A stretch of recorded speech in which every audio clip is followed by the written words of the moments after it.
Gucci.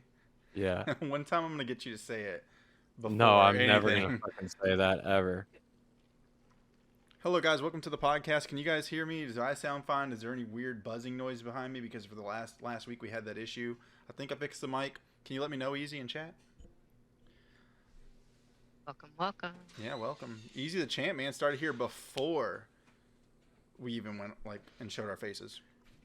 Yeah, I just came into chat, so now I can see. Perfect. I can hear y'all. All right, good. Perfect. Welcome, guys, to the Nova Circuit podcast. A lot of stuff to talk about today. A really big day also for us having guests. It's been a while since we had a guest on our podcast. We also have guests lined up for next week and then possibly the next week after that. So really just depends because the 4th of July schedule is a little weird. And once we figure that out, I'll give you guys an update. But welcome to the Nova Circuit podcast. So on today's podcast, we do it's easier for us to come up with conversations and topics because, well, if you guys didn't know, I was on a trivia show on Saturday for another Twitch group called Double Toasted. If Margaret, you want to shout them out in chat real quick, Double Toasted. Yeah. They're actually live right now, but I was live on their trivia show. I felt stupid, but ended up getting 3 of the 5 questions correct, so I wasn't as stupid as I felt. There were some errors on the host side. But overall, it was a fun experience. We'll discuss that. Also, later on in the podcast, we will have a special guest. Our special guest is AzulGG. Jeff, I'll let you talk more about Azul. You're closer to him than I am. But go ahead and talk about Azul. You're muted, by the way. Can't hear you, bud. So you're saying Oh, shit. I read his lips. I don't think that's what he said, but Still can't hear you. no. I know a little bit about Azul. Azul is a top-tier competitive Pokemon TCG player. From what from my experiences with him and watching his streams, he does stream himself. Margaret, I will have you shout out AzulGG's channel as well in the chat. Azul plays Pokemon TCG. He's one of the top competitors in the United States. He also streams. He's also a variety streamer. He plays other games other than Pokemon. But yeah, Azul is going to be our guest at around 11 o'clock. I don't know how to spell that. Oh, you could hear him? Oh, Easy could hear him. Yeah, that's what he says. I couldn't hear him. We couldn't hear him. That's weird. How do you spell it? AzulGG. AzulGG. Yep, AzulGG. Yep. Right, there you go. But yes. Where's handsome Jeff's face? All right, how about now? Oh yeah, you sound good. You sound crisp. They could hear you in chat. We couldn't hear Okay. you though. I think it's like a weird thing that like when I keep moving the windows back and forth between the multiple screens I have, and Discord just doesn't like that. Yeah. But Jeff, So go on. did you cover it? I missed it. I only covered the Pokemon part of it. You can cover everything else. You can also repeat what I said. You go on your promo. Do you? Go ahead. Yeah, so we'll hear more from him when he joins us, obviously. But I know him as a more or less. I mean, he's a professional Pokemon player. He's won multiple tournaments, been in the competitive circuit for many years. Longer than I've been in it, and he's a pretty big streamer. He streams almost every day, I believe. Yeah, for like 9 it's not hours, just Pokemon. by the way. 9 to 12 hopefully, hours. we'll get into some of the other stuff. Yeah, I think, and we can confirm this with him. I think it's his day job. Oh, is it? And he's pretty heavy into it. He does. Yeah. Again, I might be wrong, but that's all I see him do. As far as I know, It's awesome. he's a big streamer and he streams other things apart from Pokemon as well. Yeah, it's awesome. Yeah, I'm a subscriber to him on Twitch. And last week, while he was streaming, I went ahead and gifted him 5 subs from Nova Circuit's account. So just to show him, our support that we're, so he did get 5 gifted subs from us. Hey, Southern Bro, how you doing? Joshua, how did you do in your day 2 of the Players Cup 4? We want to know. We talked about it before the stream started. How did it go? I got to hear how good. Oh, he had an ad. He had an ad. You can fix that by subscribing. But Josh, how did the Players Cup go, man? I know you were undefeated day 1. He was 9-0, which was awesome, by the way.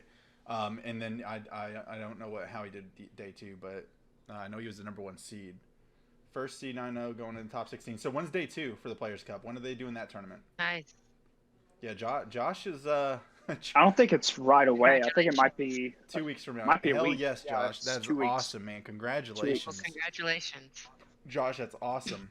Josh still Yeah, running that super same deck. happy The for thing you. is everybody knows what Josh is playing. He's been running the same fucking deck, and he is still bodying people. Like, it's great. What's he playing? He's playing he calls it broken metal. It's called Luke metal. Lucario. It's Zacian. Pretty much a Zacian heavy deck. Mel Metal. Yeah, Mel metal in it. Yeah.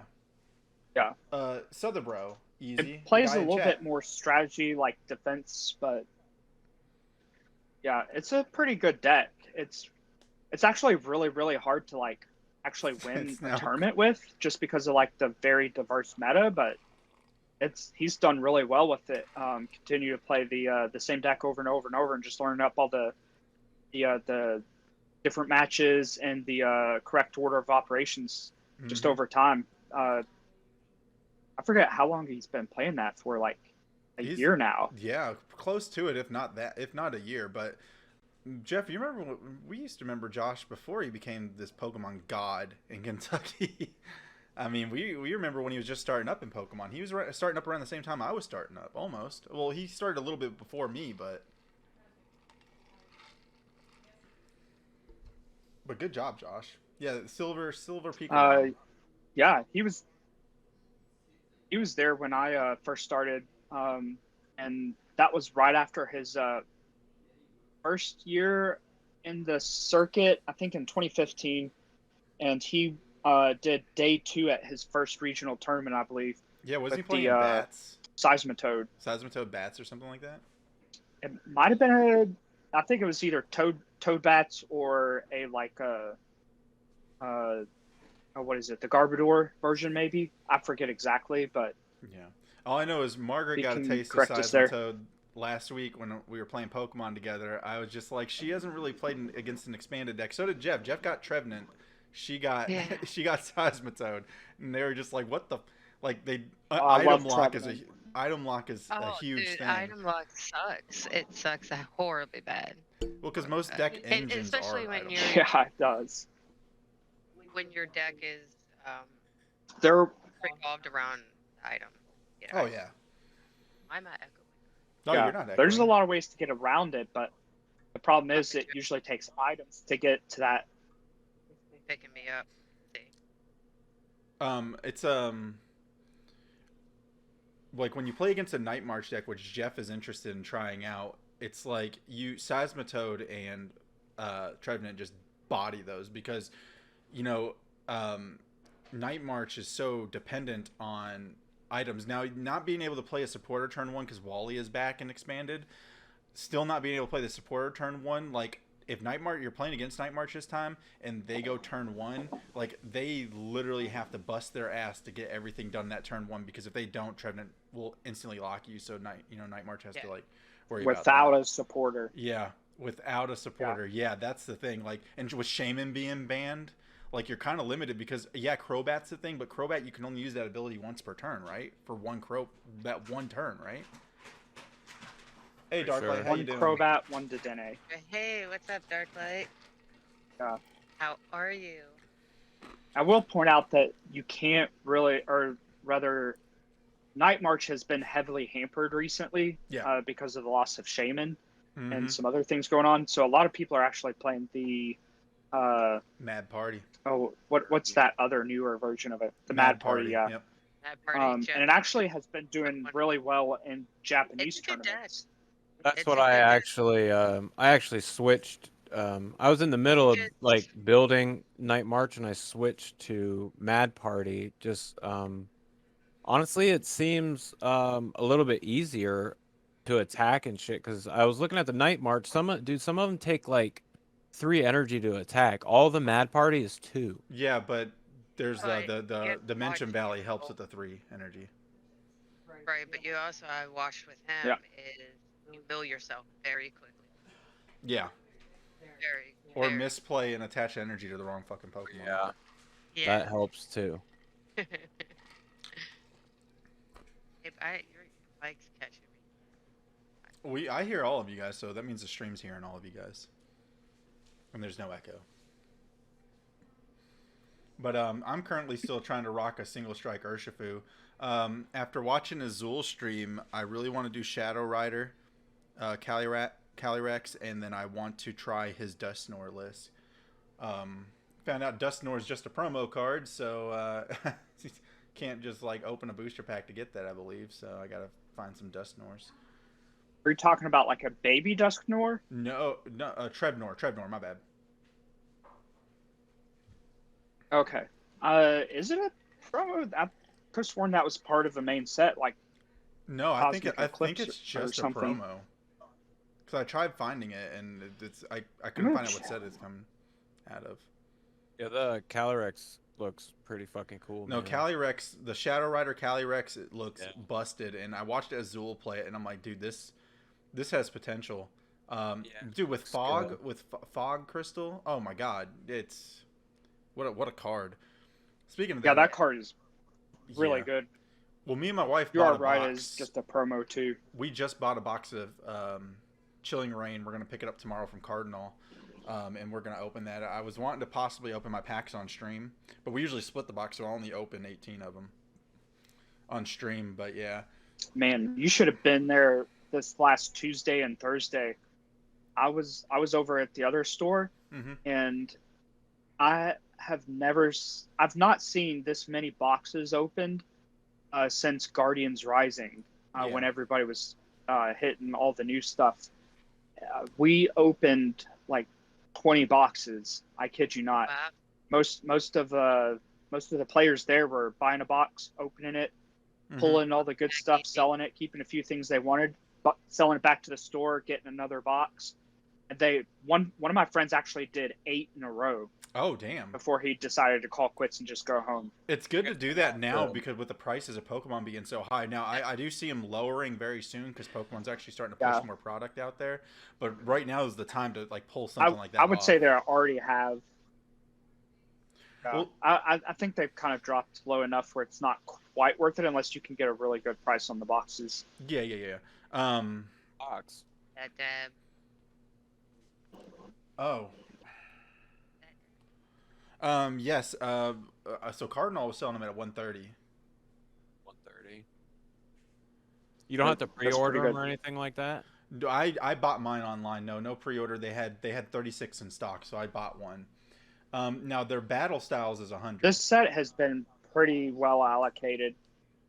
Yeah, I There's actually plenty of them to go around. I thoroughly love this set too because there's some good cards coming out of this set, and that's really good for Pokemon's current meta. It just like honestly, I feel like this is a really good time to even start playing Pokemon because there's so many good meta decks. It's not limited to just one, which was like for the longest time just ADP or just Pikarom. Now there's like a good 7 or 8 top tier decks, and then the tier 2 and tier 3 list are almost good enough. They can knock off those top tier decks if as long as everything goes your way. Like I still play single strike Urshifu, and I'm still able to knock off these tier 1 lists as long as I play everything right. So I mean, it's a really, really healthy state right now for Pokemon TCG, and that's why I'm glad Margaret and Jeff are getting into it. You know, my wife still plays. It's a good time, and like I said, I found that almost old love that I had for playing for the game back when I started back again in 2015. I found that again because everything seems fresh, and it feels really good. And like I said, I'm a fighting deck kind of guy. To see fighting be relevant, I'm fucking pumped. So. Yeah, that's where I really enjoy going back and playing like older formats. Like I made what was it, expanded unlimited deck or whatever. Your deck is pretty unlimited, Mark. It's an unlimited deck. Oh, yeah, it's very unlimited. But no, I actually went in and made it. Try to mock up everything that I had with the. It's not, you know how my deck actually I want to from my graveyard. This one, I went to standard and I built it the same way, but instead I'm staying in my deck. I'm not really going into my graveyard. Yeah. And I don't have many items too. They dropped a lot of items. The cool thing about Margaret's deck too is it's not meta at all, but we gave her enough good cards to make it somewhat relevant. It's just a water deck. It's just a pure hard hitting. It's almost like Lapras back in the day, Jeff, when James Arnold was running that Lapras deck. It's just a heavy, yeah. It's just a heavy hitting water deck where she just tries her best to throw as much water energy on either Keldeo V or her Blastoise Piplup, and she just tries to hit you hard. And then I gave her cards to retrieve energies from her discard, like Aqua Patch and all that stuff. So her deck seems pretty well set up. Like I said, it's nowhere on the tier 3, tier 2, tier 1 list, but she has been able to. She climbed that ladder. That she got. I think she finished it. Did you finish the ladder? She used that one deck and finished the ladder with it. So I was very impressed. That's farther than that. I was on the tier 3, but I was running like Trevenant and Single Strike Urshifu and just random decks. Like I was playing decks that were kind of decently tiered. Now Trevenant's not really as powerful as it was back in the day, but Trevenant can still do stuff. Oh, it's all easy. It's all good. It's all good easy. It's all good, man. We're just happy you're here. Happy you're here. We'll let you know when we're playing Paladins again. Possibly tomorrow, possibly, always. It's a game we play all the time. Yeah. But yeah, it's Last time was playing earlier, maybe. But like I said, yeah, Pokemon's in a really healthy state right now too, and it's really good to get people involved. Also, I told Margaret about the Battle Arena or Pokemon Battle Academy, Jeff, that helps teach people how to play. The box set, yeah. That's really good to help young people get into play. It's a really good one for starters. Yeah, it's very good. It's very basic. Like my 6-year-old son can understand it. It's really awesome, and I really like that Pokemon came out with something like that because it also has some decent cards in it too, like decent staple cards. So it's good to help get them with that too. Pokemon making money moves. Oh yeah. Yeah, and they're doing pretty good with all these like tool, or what is it, the trainer's toolkit. Yep. That they keep coming out. They got a second one coming out here soon. The Marnie one, right? And it's really great. I don't know that it's. I think you're thinking of like the Marnie box that's coming out later. It's like got the promo and stuff in it. Yeah. This one's gonna have like all the staples and stuff, just like the first one did. It'll probably have. I think it's got like the Crobat V, and then like a bunch of like 50 different playable trainer cards, nice. Plus the energies, sleeves, and whatever else. There's a lot of cool stuff in there. Yeah, I'll be excited. I'm glad. Like I haven't bought like Pokemon stuff in a long time, so it feels good to actually be buying it again, to get interested, like super excited. Like so yesterday while I was on the trivia show, to keep myself, because I was nervous. If you guys didn't notice, I was looking off at places. I was literally just shuffling my deck the whole time to have me do something. It's like, and hoping the mic that's didn't what pick I do. it up. I got mine right here. Yeah, I was like, I hope the mic doesn't pick me up like shuffling.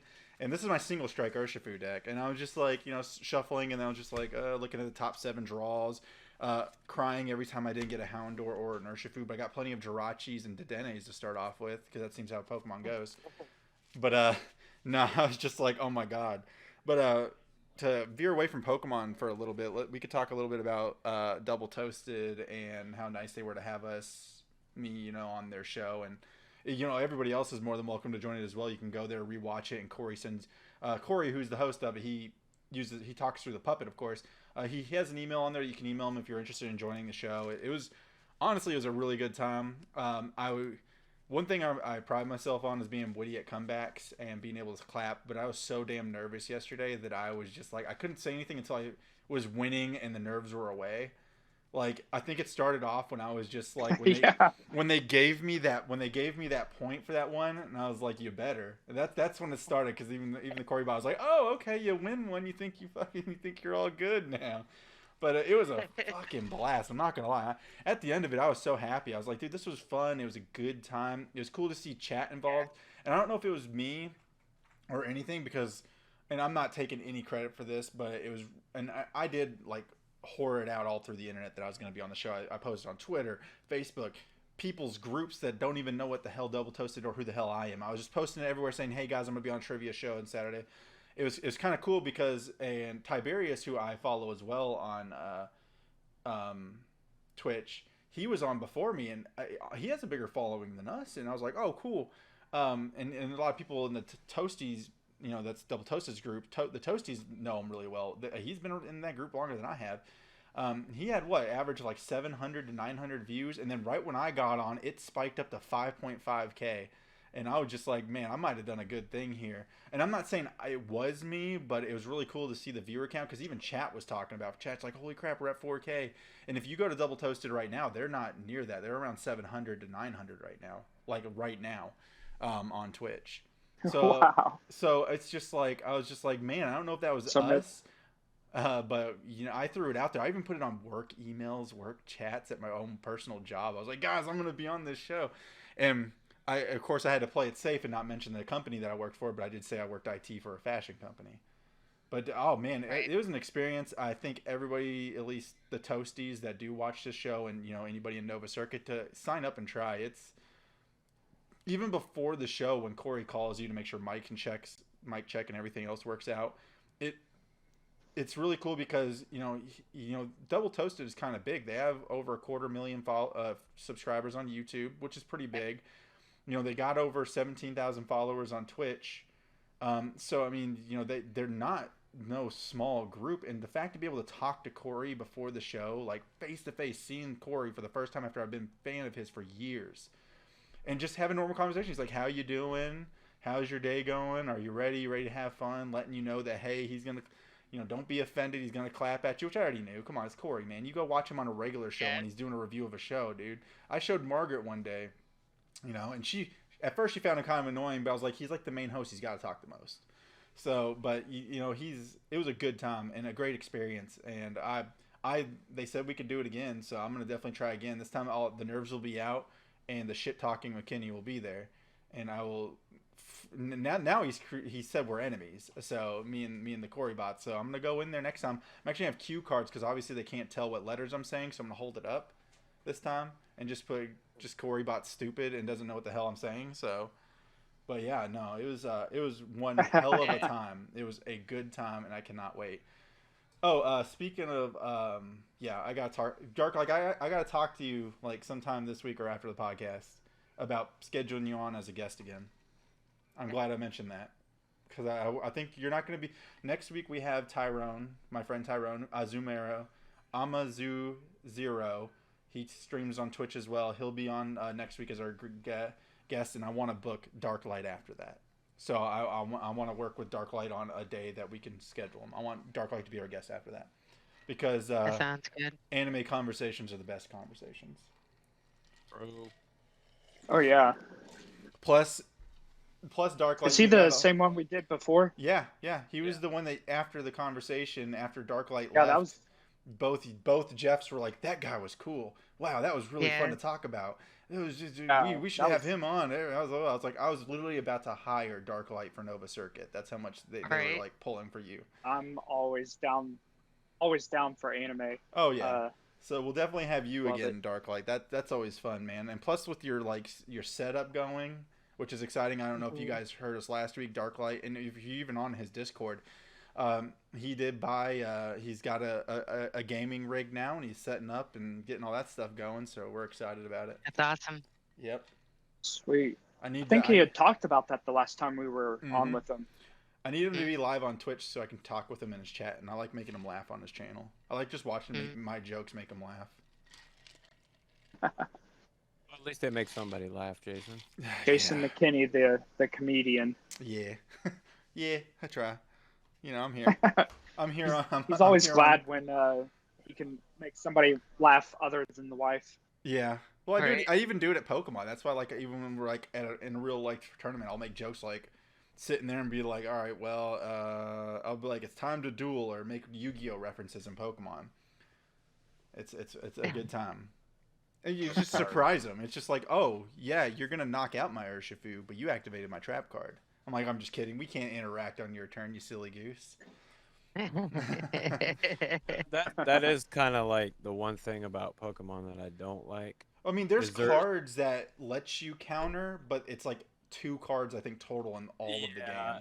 Right, so it's like very few and far between. Like every other card game I've played, you kind of You have a chance to counteract So it. so some the cool thing about Pokemon that I like the fact that you don't do it is because you have to literally wait out a turn. So you have your strategy in your head, but say your opponent does something, you're like, oh shit. Now you have a whole turn to either change your strategy or you realize you're fucked. Right. Like there is no, oh, I can counter this. There's, okay, I waited my turn. I waited for his turn to finish, and holy shit, I didn't Your expect that. strategy Now changes. yeah. So now you got to Because rethink your of strategy. yeah, like if you go in there and you freaking make me shuffle my hand. Now my strategy has completely changed. Now I have to sit there and be like, okay, now what is his plan and what is his strategies changed and it's like whatever, it's just a draw of the card. Which is definitely something I'm gonna ask Azul because like watching his big brain shit compared to mine, I'm like, Yeah, I don't know. It's crazy. yeah. But It's fun though. I have to say that it Margaret's been actually addicted to Pokemon. Herchkin. Margaret has been addicted to like Pokemon. Like ask my husband. hardcore. Yeah, it's been pretty bad. Like they, yeah. Now, is this mostly just the card game, like playing Yeah. online? Yeah. Online. Yeah. I don't have I can't do I that told right her now. how I told her how the in real events are so much better, like going to a regional Oh event and yeah, all of that course. stuff. It's a whole different Well, experience. that's the same if I sat here and played darts online, at a turn or whatever. Well, I told her, It's different I being was telling her, I was like, in going to a Pokemon tournament, the it's like environment. a convention as well. Like, and there's Mhm. so many other things to do other than just play Pokemon. There's like, Right. they have like Pokken tournaments. They have Yeah. the VGC, the video game tournaments. They usually sometimes have stations set up where you could just play like. Sometimes I saw Smash Brothers there. They usually just have free TVs and consoles set up for you just to game with your buddies. And then they do side events. So if you're losing in you have to drop out of the main tournament because you know you're not going to top, they have other events for you to earn championship points and all that cool stuff. So they just keep everything rolling for you to make sure you're still enjoying and having a good time. And it's one I cannot wait for regional events to open back up. I am like pumped. So Yeah, that'll be fun. For sure, especially the bigger events, because they also have like kid corners where there's like coloring and arts and crafts and things like that. So if you then bring your have like all army- the different vendors, suppliers, I can bring my army. you can bring video your army games. They children. had like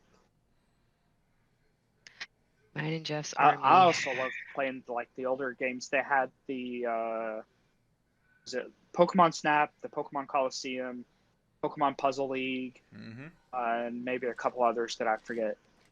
That I love playing those games too. Oh yeah, they're a good time. It's a really fun event. And then being there with friends, like, the Louisville group will all meet up together and chill, and then usually afterwards we'll all go out to a bar together or somewhere to eat, just to have it, just to enjoy the time. And it's really it's a whole huge experience. Every time has been a good time. Like my wife, she always joins me on the St. Louis ones. That's always our favorite because we always go to Bandanas. That place is an awesome barbecue place. Jeff, you probably know. Bandanas is really good. And then we go. I don't think I've been in. It's right across from our hotel. We always get the same hotel. We always go to that Drury Inn. Yeah. I usually go to the Mexican restaurant that's right there next to the convention center. Yep. The Bandanas is right there too. Yep, I know which one Got you're talking those about. big pitcher margaritas. Yeah. we're eating smoked barbecue and going back to the hotel and passing out because our stomachs are full, and then I'm just waking up early because I gotta get ready for this Pokemon tournament. Yeah. I would love for my wife to play again. I hope she's watching this stream and she hears this. Probably is. She needs to go to in real life tournaments again. That'd be great, dude. And she was not bad at the game. She because Lisa's a very smart person. She's super smart. There she is. Oh, there she is. And she's super good at it. And I was just like, I love when she travels with me. But everybody, LKC 2003 is my wife in chat. Everybody say hi to my wife. Yes. She was good. Remember, Jeff? She did the famous beating Joshua's Night March deck and winning a deck box because of it, because of double assault vest. Oh man, I hated playing against her with that Entei deck. It was tough to beat. Yeah, y'all gave me shit for not putting N in that, which, you know what, now that I think about it, N should have been in that deck. But yeah, she didn't run any Ns, which was in every deck at that time. But yeah, she that was a good deck, and shout out to Ryan Ferry. He's the one that kind of inspired it. So, but yeah, that was awesome. Oh, bye, Jeff. Oh, he'll be right back. Yeah, that deck was awesome. Actually, believe it or not, babe, I have your deck built online on my account, and I actually played Margaret with it, and Margaret kind of got to see it. Of course, Yeah. you know that deck can't compete with anything nowadays. Everything's the HP of everything's too ridiculous. All right. Like 300 HP seems so Yeah, small. it's It's really unfortunate weird. because Yeah. like being able to double attach those assault vests was just like infuriating because And then flare one, screen. it was very hard to get rid of the tools at the time, and then like Right. you couldn't do hardly any damage to it.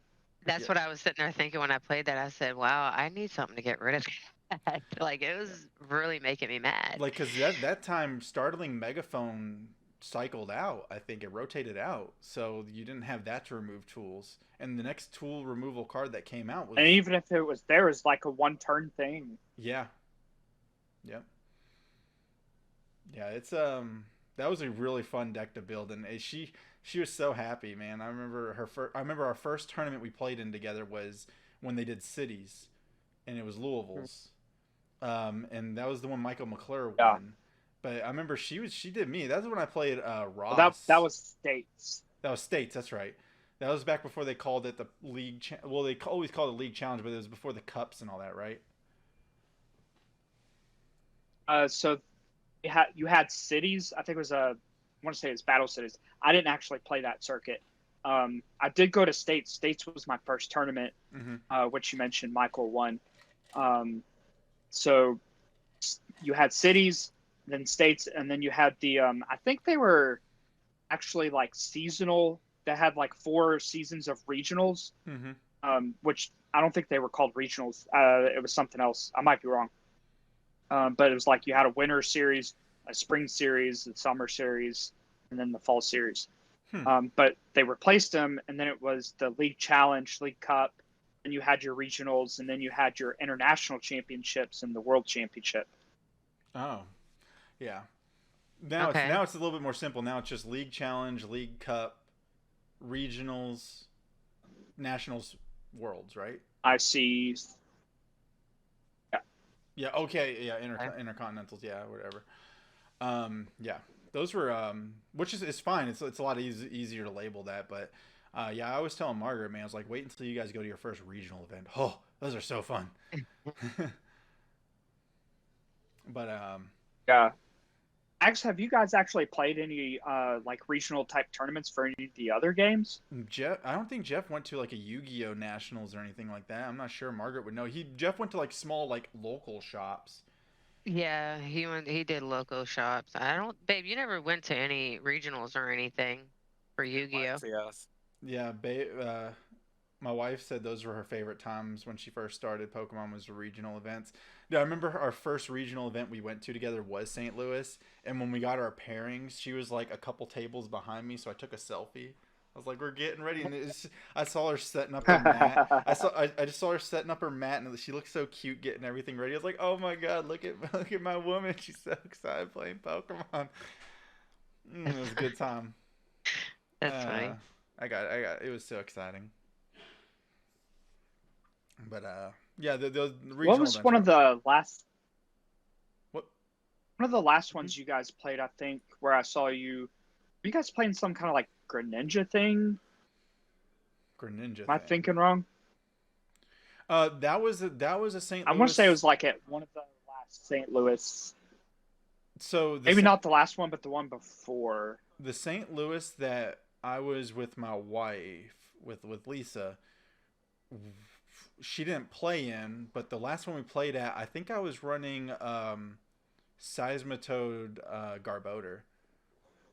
There was one, the next regional, that next one, I think in 2016 or 2017, I think it was 2017 when St. Louis did another expanded regional, I did Seismitoad Greninja. It was my own little fun version of it, and let me tell you something, it was bad. It was a very Maybe that's bad what I'm deck. thinking of. Yeah. Yeah, Seismitoad Greninja. I tried to make it work. Well, with Archies, I was like, cool, if I can turn one, get the Archie on the Greninja on the bench, and then with Starmie constantly getting energy out of the discard, then I was like, oh, I'll be Gucci with item lock. First off, the setup was never easy. And that was the time when Puzzle Time was still not banned, and Puzzle Time really helped out with Oh that yeah, deck. that But card's dude, nuts. it was dude, it just was. I was not and honestly, it also takes to my skill set. Like I misplayed the heck out of that deck, and I only played that deck like for a week, so I didn't really get too familiar with it. Because I was considering doing some other deck. I couldn't because I was considering doing what deck was I gonna run if it wasn't that one? I can't remember.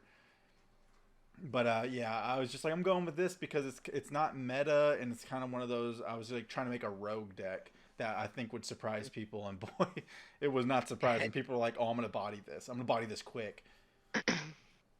Do you see? I don't mean to change the subject, but just talking about all this, do you realize what shirt Jeff's wearing right now? I just realized Yeah, it when he sat Parallel down. World Gaming. Yeah, I saw that at the beginning. Hmm. Back when they were a shop. Actually, when I started Yeah, playing he still has it. Pokemon was when they closed. So then I went through the decades, and that's when I met the Pokemon community of Louisville. Like literally the next week after they closed. So was down. that a local shop? Yep, they were right next to TTD. They were out there by the Kroger over there. Not the Kroger by TTD's old place, but the other don't Kroger. remember them. Yep, they were there for a little bit. They were What are you awesome. doing? They were really good. I actually thoroughly liked Parallel World Gaming. They even right when they were closing, I was part of their Magic the Gathering team. And then of course they closed down. They invited me to join their Magic team. But at that time I was getting out of Magic and I was really wanting to play Pokemon. I was just like, listen, Pokemon's my thing. Yeah. Pokemon brought me more happiness because I didn't have a lot of friends that played Magic with me here. The only ones were Jeff and Margaret. My friend Tiz or Anthony, he kind of stopped playing it.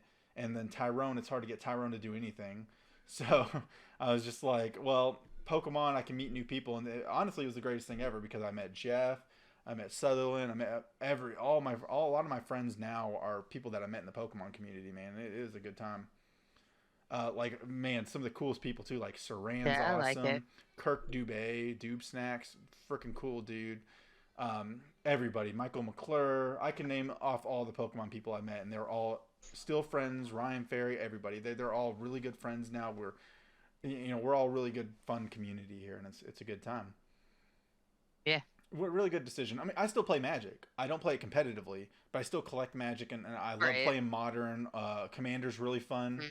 So I got plenty of Commander decks. So Magic's never gonna go. And then Oh yeah, I when still have my magic when cards and you everything. when you and Jeff get here, decks. whenever you guys decide to come back to Kentucky, Jeff's gonna teach me some Yu-Gi-Oh if he's still up to speed with it. Like I Yu-Gi-Oh's fun. know how to play Yu-Gi-Oh. I don't know what the tier list or the deck list are. Right. so- Did Well, you you see probably the never know the new now, structure but you decks could they've got? definitely- No, I have not seen the new structure decks. Yes, So Dark get back they into redid Pokemon. like some of the older what do they call them, like the god decks or whatever, because they brought I back did see those. Obelisk and was it Slifer the Sky Yeah. Isn't Dragon? it called like Wrath of the Gods structure deck or whatever, or something of the gods or something? But yeah, I saw the Slife for the Sky Dragon and Obelisk. Something like that. Yeah, I saw those two. I didn't see a Winged Dragon of Raw. Those decks are really cool. I saw somebody opening them. Mhm. They don't have that one, I don't believe. Hmm. I saw somebody opening those, and I was like talking to him a little bit, and he said they're actually like very straightforward. They don't have like all the other stupid special summons, so it's Yeah. very straightforward. Like you and I could just pick those up and play. Oh, nice. Yeah. So, were we gonna try some Yu-Gi-Oh there, Jeff? I mean, you're the TCG guy of Nova Circuit, so I'm Yeah. letting you. Yeah, Hey, you come out one night, we'll play it. that's fine. Oh, speaking of new projects that we were talking about, I'll go ahead and talk about it. So, inspired almost to me by Double Toasted, I talked to Jeff one day and I was like, dude, like, and Jeff, I think Jeff, you said it. You were like, man, I want to do movie reviews because that's all you do is sit and watch movies. And I was just like, why don't you just start doing that? So Jeff's gonna want to start a Nova Circuit movie review series. Which I told him, I was like, cool, just let me know what you need. What we got to do? Do we need to meet up? Do you want to do it like this virtually? What are we going to do? Yeah, we're gonna have to set up we're gonna have to set up a day to go over some of like the editing requirements, like what Mhm. how we want to like set it up or whatever. Yeah. But, Well, I yeah, I'm am. definitely interested in that. I watch way too many movies. Yeah. So I am talking to Alex Bernthal. I don't know if he's watching this right now, but Alex Bernthal does editing for Double Toasted, Vanispheres, and a couple other people. Um, he um, he talked to me and said he wouldn't mind helping me edit and this isn't full like the whole time. I'm the only editor currently. Margaret and Jeff have already said they don't mind learning, and they're doing their own project right now, which will help them learn editing skills, which is their board game stuff. Herchkin, I already told you whenever you want, if I ever meet you on a Tuesday, I'll teach you some quick quips, and we can go through there. But Alex Bernthal can at least help me get some of the stuff because we're trying to pump the YouTube channel because our end year goal is to have 1,000 subscribers on that as well. Because it's all about monetization to give Nova Circuit some cash flow in so we can expand and continue to do more big things. Right. But and currently Twitch is the big thing for us right now, and I'm trying to get my best to like put this content all on YouTube, get it all edited up. But yeah, so I talked to him about editing. But yeah, Jeff, we'll meet up, dude. I have a hot tub. Come over. We'll chill in the hot tub, drink a couple brews, and discuss what we Ooh, need for this movie review stuff to go. for Because sure. if you want it to be I in don't know that person, we'll where get me and much you work done if you got. dude, dude. Where this is all going. There's nothing better than sitting in a hot tub and brainstorming. But like we can even think of like a setup, how we want it to look. But I mean, dude, movie reviews would be cool. It'd be awesome. I mean, I Yeah, like it. I like movies. they're easy. They don't require a lot of work. Yeah, I we don't could do. think. We could. Darklight's here. If he covers his ears, we could do anime reviews. You know what? Hold on. Darklight, go ahead. Love your background, Max. Hey, you guys got to teach me how to do that on Discord, please. I didn't like your son have to teach you guys. Jeff's like, no, I did it all myself. I need to do that. Yes, because Lisa was Right. I Lisa would was mute it. like, Thank you, Lisa. Thank you. yeah, Lisa was just like, I got you that because all my streaming equipment, everything, my wife got me. Let's be real, guys. I didn't buy it for myself. She got it all for me. She's like, I got you that nice ass green screen, and you don't even use a background on your podcast. I'm like, you right? Let me figure out how to do that. But no, what was I saying?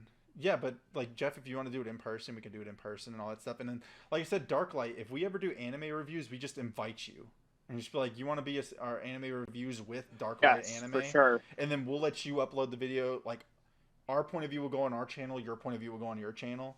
I mean, it's something we got to work out. I would have to talk to Darklight after that about that too, because remember it's his branding as well. You know, it's his Yeah, thing.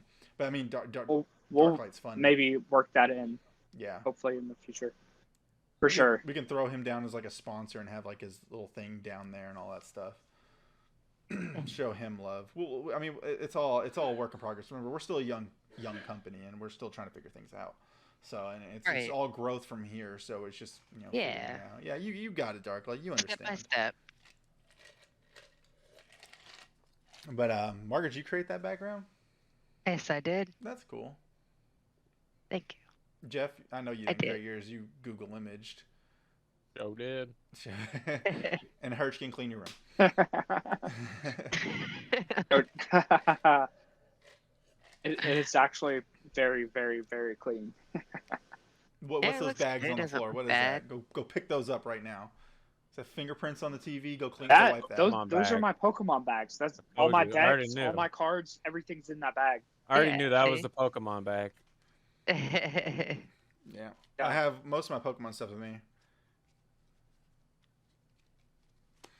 But I have it's like a little stack. This is all I have. You want to see my petly little stack? Whee! Couple of booster packs. Yeah, I bought two yeah. because I found them. They were at my Walmart down here, and I was like, okay. Oh And man. my friend was down from Ohio visiting, and she goes, "We've been down from Ohio all the way down." She's like, "And we can't find them." She was like, "They're not nowhere to be found." So we went to the Walmart around us, and there was just one box sitting up on the corner by itself, and it had like 7 of them in there, and I bought 2, and she bought 1. And I came back, and I told Jason. He was like, "Shut up." He's like, "Wait a minute, you're lying." And I was like, "Why am I lying?" He goes, "Because they haven't been on the shelf for a while." He's like, "You can't find anything." He's like, "People's been buying them like crazy." So, Yep. so yeah, Everything I think is, it was- pretty hard to get. Mm. But the new set that's out right now has been readily available and is a lot easier to get right now. Oh, good. Good. I hope it stays that way. Oh, look at that! Someone redeemed Show a collectible. Oh my God, how'd that happen? Oh, look at that. Oh. So my wife, how badass she is, she got me this really cool thing. I'm probably gonna set it up on stream, but she got me this Mewtwo figure, and check this shit out. Oh my God, it lights up and everything. Oh, the reflection. I'm about to take it out Oh, and that set is it up. interesting. Isn't this badass? She got it for Father's Day. I've been a good dad Out this of year. the box? Huh? Where Are you taking it out of the is that, box? like, or I just am to put set it- it official up. product? Yeah. Don't look at that little barcode, but yeah. That's pretty sweet. Where did Yeah, you that's guys cool. find that? Ask my wife. She could probably tell you in chat. But this is awesome. I'm gonna set it up while you guys are chatting. Yeah. Say Amazon. Message me. I'm just curious. Honey, if you're hearing Jeff says message him. I want to know. But I've been a Message good, me. I've been a good I wanna dad know this where you year. found it. GameStop area. So That looks good. I like yeah, it. I must have did something right this year. Yeah. But she also got me. I've been spending like way too much on. So usually I don't know what I want. I always tell Lisa just give me geeky stuff. So Father's Day, she's like, "What do you want?" Well, so we just moved. You know, we got a house. We bought a house and everything. So like, you know, that comes with buying furniture, setting a lot of shit up. So my tools are scattered all around the house, like in drawers, in a clothes drawer, in my closet. And I told Lisa, I was like, "Babe, I gotta be a man now. I need a toolbox for all this." So she went out and got me this really badass fucking toolbox. She got me a organized toolkit as well, 116 piece. And then she got me this because I was like, "Man, this has been the manliest Father's Day I've ever had in my life." And she's like, "Not all of it's manly." And she showed me this Mewtwo, and I was like, "Ah." There's the geeky child. Yeah. Thank you for whoever redeemed collect. Oh, Nova Circuit, you're so awesome for redeeming Show a collectible. Good job. Are you having a hard time there? Margaret, I'm trying not to ruin the integrity of the box either, I okay? Because I'm going to put understand this that. back in I the box if we have to understand move or set anything up. I understand. You conversate. Picking- Don't watch picking me. the tape. I'll turn I off know, my but mic. just watching you, sitting there watching you pick at some tape. Fucking knife or something, man. Hey, I know, right?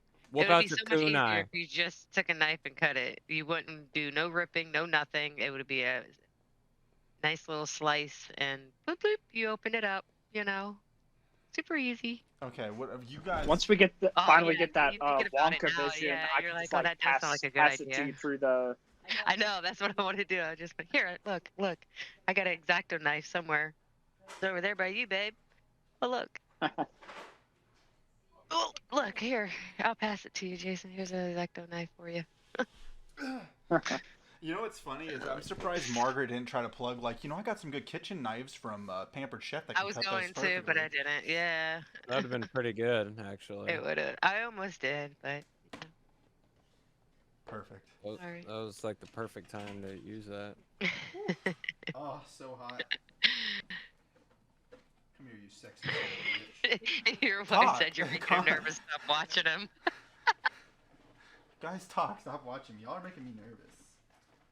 It's not real hard. I love Yeah. it. It's so funny. Wait. Start asking him questions, too. Then he'll really I know, right? bomb. In 3, 2, 1. Right, we're doing another trivia right Yeah, now. B. Did you say F? That D or E? Yeah. Yes. Or double D. The double D. sorry. Yeah. Yeah, the double D. Oh man. Any day now, Jason. Come on, hurry up with Hey, it. you No, I'm guys joking. talk I'm about, joking. like, Pokemon I'm joking. and I'm joking. I'm anime, just man. We are. We're talking about your Pokemon statue that you can't fucking open. I know. I do this to him all the time. I'm constantly getting on his nerves. Y'all rip on me 14 or 15 more times, I'm out of here. Yeah, Boot me. sure. Okay. You do it just for fun. No. Hello, Mewtwo, you sexy son of a bitch. How you doing? He's like, all right, I'll be right back. I gotta go check on some. I have to go check on my child because I don't know if he got up and Ground out or him. not. Ground him. Check. Ground him. How do you ground a fucking 2-year-old? Ground him. What do you want me to do? Throw him on the ground? That's about the only way he's getting grounded. I mean, I guess. I don't know if that's what you want to do. I don't condone. I don't condone child abuse, by the way. So That's not what I was hearing just now. I'm just saying, ground him. Okay, Mewtwo. Yeah, you looking good. You looking real good. Man, I wish I had a shelf behind me. That'd be dope. Mewtwo, you looking so good. Yeah, eventually you're gonna have to get like one of those shelf setups, like with all the square boxes and stuff, like everybody else does. Yeah, I was thinking about that.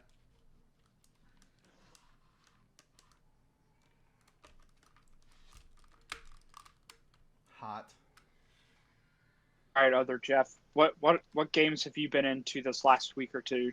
Man, I've been playing the hell out of a Switch game called Astral Chain. I don't know if you've ever heard of it. I think Mewtwo needs batteries. Oh yeah, I have some other friend, a couple other friends of mine that when it first came out. Yeah, Supposed to be pretty good. Oh, it's real good. I mean, it's damn, dude, I don't know if it's Team Ninja or who the people who make Bayonetta and shit make it. I can't remember exactly what studio it is. It's either Team Ninja or Platinum Games. I don't remember. But I could have sworn it was like, let me see. what is it? Like NIS or something? You might be right. I don't know. Platinum Games. Or yeah, Platinum Games okay, is the so developer. But yeah, I didn't actually get a chance to play it on release, and I kind of always wanted to. It always looked cool because I like them kind of games, like Bayonetta and shit. What is that ninja game? Like Ninja Gaiden and Devil May Cry, all those kind of action-y type arcade kind of things. I like those, but I never got a chance to play that one. It always looked cool. So it's kind of like catching up on the backlog, more or less. Neato. Yeah, I've got a couple of games I'm getting ready to queue up on the Switch. I thought it was coming out a little bit sooner, but I checked the date again. I'm waiting on that new Pokemon Unite. It's that like what is it? MOBA type game. Yeah, I really want to get the new Pokemon Snap. I loved the original one, man. When I was a kid. Yeah, I still haven't got that one yet. Yeah, I still have and love the original. That thing looks dope. Yeah, that's cool looking, man. Huh. Oh, he pulses. Oh man, look at that fade. Yeah, that's cool. Too bad Margaret's missing out. I'm sure you'll show it probably about. Just leave it there for a bit. There you go. Man, there's no light here. Hey, that's cool. All right, looks like we got Azul on the call now. Let me turn on the lights so we can look professional and shit. Give me 1 second. I will be right back. Yeah, sure. Man.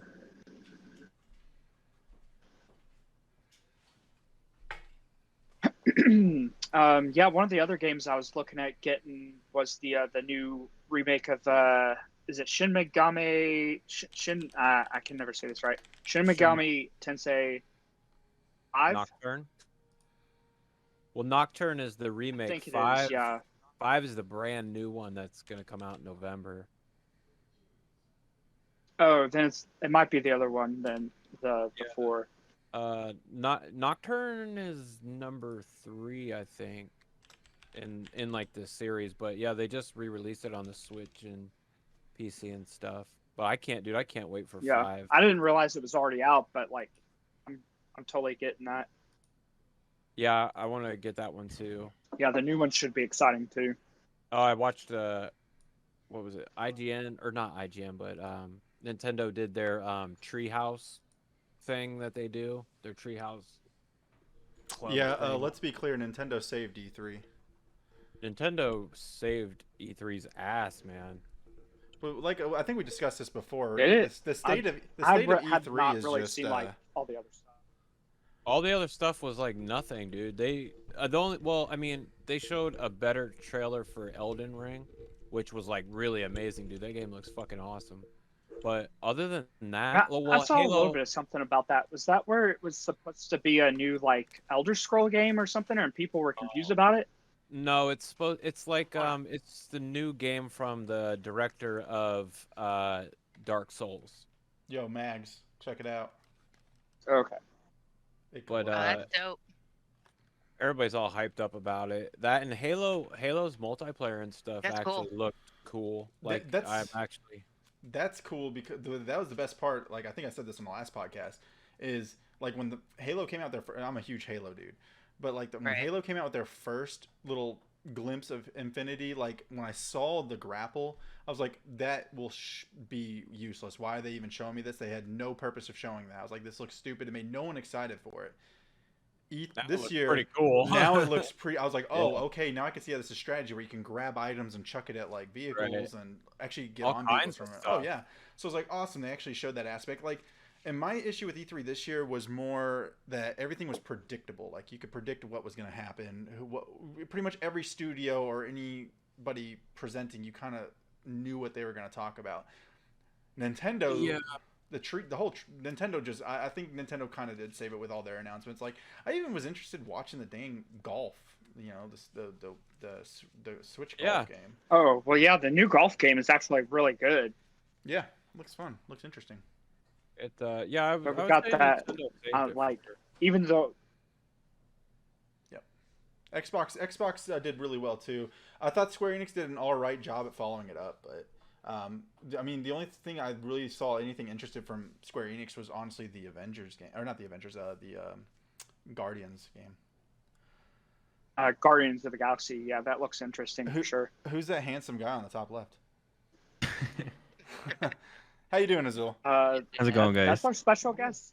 That's our special guest, everybody. AzulGG. Welcome.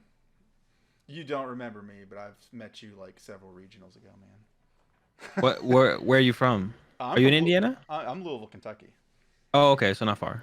Yeah, I saw you, I believe, in Knoxville. Uh-huh. And actually, you were at a top table, and I was just like, "Oh, this is where the pros sit," because I was at 200 and something. And I try to sit there as much as possible. Sometimes I am a little bit lower myself, but yeah, I try to You seem to be there. try a to stay up lot. there. But how you doing? Just I don't know if you. I saw your recent stream, and we did send you. We did gift 5 subs to you just because. Yeah, I saw that. I appreciate that. Which is really awesome because my personal account was one of those gifted subs. I was like, oh, all right, this is a double win. So I'm part of the Rat Pack. And the other quick question is, how do you come up with those quick whips whenever someone subscribes? I think mine was something about low on broccoli but plenty of carrots or something. I mean, I just come up with what I can. Sometimes it's just like stuff. I literally look at stuff that's on my desk or something, and I just like use that, or something that I had done, something I'd done earlier in the day, or something like that. That's the most random thing you could think of at the moment. Yeah, exactly. Awesome. Well, welcome to the Nova Circuit podcast. Welcome. Jason. Appreciate you guys having me. Yeah, this is exciting. When Hirschkin told me, he's like, hey, I know we were trying to get guests. I got Azul. I was like, what? I had to go back and reread. I was like, okay. And I was like, I'm gonna make sure it's the same as Azul. I was like, it is, okay. I was like, all right, cool. I was like, how the hell did you do this? I was like, man. I was like, I was like, I haven't played against them because I've been playing Pokemon for a while, just not as good. But I was just like, man, it's crazy. I was like, this is fun. This is going to be exciting. I was like, I'm picking the hell out of his brain real quick. I'm going pro by tomorrow. hit that pro circuit. But Jeff, you want to, you got him here. You want to talk to him? I know you had a couple questions you wanted to ask him real quick before we float into a conversation. Oh, he's delayed. That's right. He's we can't hear him again. That's Jeff. All right, I'll ask. Jeff, your mic's muted, by the way. Bye. All right, there was Jeff, everybody. Yeah, I'm saying mine's low because you guys don't want to hear the static. Coming My back. mic's messed up. But no, this is exciting. I'm really pumped. I've been watching your streams for several months now. I love your Trevnor deck, by the way, and Shadow Rider Calyrex is busted, and I'm excited about that. I think you just uploaded those decks to your YouTube channel as well. So Yeah, go yeah, check those out. How about now? Yeah, you sound beautiful. yeah. I keep Yeah. losing that stupid thing on the screens. Yeah. So first off, just wanted to kind of get to know you a little bit. I know probably anybody that does a interview with you probably asks a few of the same questions. We're going to change it up, hopefully just a little bit. But I'm really interested in getting to know what got you into Pokemon, not necessarily like how you started, like where you started, like level wise or whatever, but like what got you interested in doing Pokemon at all, and Pokemon versus like any other competitive game of any kind. I mean, it was mostly just because that's what me and my siblings like. We had Pokemon cards like everyone else. Um, and when we moved from, so I lived in Massachusetts most of my life. I lived in Massachusetts, born in Massachusetts, moved to New Mexico, and when we moved from New Mexico to Massachusetts, we just met someone. We met a friend, and they also had Pokemon cards, but they actually went to League. So we always had Pokemon cards, me and my siblings did, and we wouldn't play with them. We kind of just have them in our binders. I think we made up a couple games a couple times. But then we met Like this kid. all of us did, I'm sure. Yeah. Yeah. I'll tell you. Yeah. And then we met this kid, a friend, and they went to League, and they were like, "You should bring your cards and come to League." And we're like, "Okay." So we brought our cards, went to League, and then it was like, "Okay, there's like we figured out how to actually play the game." They taught us how to play the game, and then we just started. You started there, you played at League, and then you went to. There was Battle Roads, which are basically like League challenges these days, and then there was the City Championships, which was basically like League Cups, but it only happened in like a specific part of the year. So and then there were state championships, and then regional championships, which still go on to today. And we just like everything was like, and in Massachusetts it was really convenient because there was like Massachusetts, New Hampshire, Rhode Island, Connecticut wasn't too far either. So there's a ton of tournaments in like a pretty all those smaller areas. Up yeah north. in a pretty condensed space. So you could go to a ton of tournaments like within 45 minutes. Like 45-minute drive was like the furthest you had to go. Some stuff was like 15 minutes, like a more local shop, or 20 minutes away. There's like a ton of tournaments nearby. So it was like, and me and my brother, I'm very competitive as a person in general. And one of my two brothers and a sister who played. I also have an older sister. So it was me, my two brothers, younger sister, older sister never played.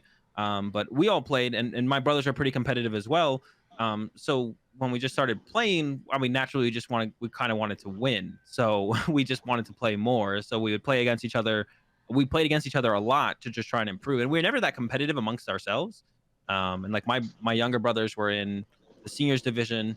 Neither of them ever played in Masters. Once they aged up, they kind of just gave up on the game and let it go from there. And then my sister was only ever played in juniors and a little bit in seniors, I think. But yeah, we played a lot amongst ourselves. We were never really competitive with each other when we played at home and stuff. We always just our goal was just to like play and improve. But we all wanted to win when we went to the tournaments and stuff. Like that was our goal. We were all pretty competitive with that. So we just kept playing and started playing. And I've always been like, me and my brothers played like other games throughout the years where we were pretty competitive. Like Quake Live is one of them. Warcraft 3. Oh yeah. Quake. And then we all kind of split up. Like after Quake Live, one of my brothers started playing Dota, the other one started playing StarCraft, and I started playing League of Legends. So from there, we kind of split up a little bit as far as playing with each other competitively. But yeah, Pokemon was like the first thing we ever really played a lot together competitively, and yeah, we wanted to win, and we played a lot at home, and it just kind of built up from there. We just kept going to the tournaments, started doing well. My brothers both did very well as well for the shorter time that they played. I think if they continued to play, they would definitely be on the same level that I am. But yeah, they quit before they went over before they aged up into the Masters division. So who knows how far they could have gone with me, but it would have been cool if they had stuck around. But yeah, it's just me now. But that's basically how I started. Bouncing ideas off each other, like that camaraderie. I know there's a few families in the Pokemon community that still do that even to this day, for sure. Yeah. And about what year was that when you started going to those leagues? So Started. That was all the way back in 2010 is when we started Okay. playing. Yeah, so it's been a little So, while. and so that's about 11 years now then. Yep. That was It's my amazing. competitive Halo days. So. Yeah. But no, That's like, did you ever like know you were gonna be like this was gonna be something that you can actually like be dominant? Did you ever like get a glimpse like even early in their stages of being like holy cow, I could wreck some kids with this? Um, I never really thought about it that way because I've always been, like I said, I've always been competitive in like the things that I do. Like whenever I enjoy do something, like if I enjoy doing something, I want to do it well. So like, even when I started playing League of Legends, like I got to Diamond my first season playing League of Legends in solo queue because like I loved that game when I first started playing all the way back in. I started playing League of Legends like back in season 3, or like even when I played Quake Live with my brothers. We made a clan and we would like play scrims against other teams and stuff. We were always just trying to win, and that was always like something that drove me personally. Is always just wanting to win. And for Pokemon, it was like the same way. I never thought about it that way. And up until 2016, I want to say when I won Orlando regionals. Before that, I wasn't. I was competitive about it, but I didn't travel the same way a lot of the other top players did. Like you could travel quite a bit more before 2016 that I didn't really do. Like some years I didn't even play for my invite for Worlds, but like I would still show up. I had a really good year in 2015. The first time they did like the whole top 16 thing for players to get stipends and stuff, I ended up a top 16 in that. I had a really good year that year, but the years before that, I even played for my Worlds invite, and I would still do well when I showed up at tournaments and stuff. But it was just like I knew I wouldn't be able to travel enough to get my invite, so I didn't take it as seriously. But when 2016 came around and they announced the big prize pool changes, and it was like that $5,000 when you win a regionals and all that, and then I wasn't actually even gonna go to Orlando regionals, but then I had some friends in the area who played, and they were like, "Yo, we're gonna go." It's like cheap flights to Orlando, and they were pretty cheap. And they were like, "We got a hotel room. Do you want to stay with us and come with?" And I was like, "All right, sure, why not?" And I've been playing quite a bit, like pre-season ish, like before like the first regional had come around. The first regional that year was expanded over in Arizona, but I didn't go to that. But I was like, okay, I'll go to Orlando. I'd been playing a lot of Yveltal Garb, which is the deck I used to win the tournament, and I was just like, I'll just play my deck, and I guess I'll take it. I'll go there and I'll play. Um,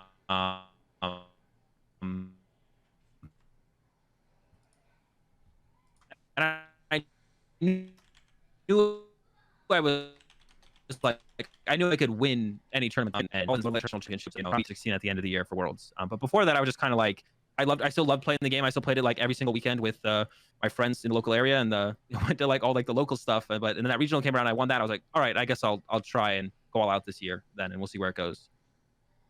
And Right. so how did it all kind of like cascade from there? Like did you actually make the top 16 that year?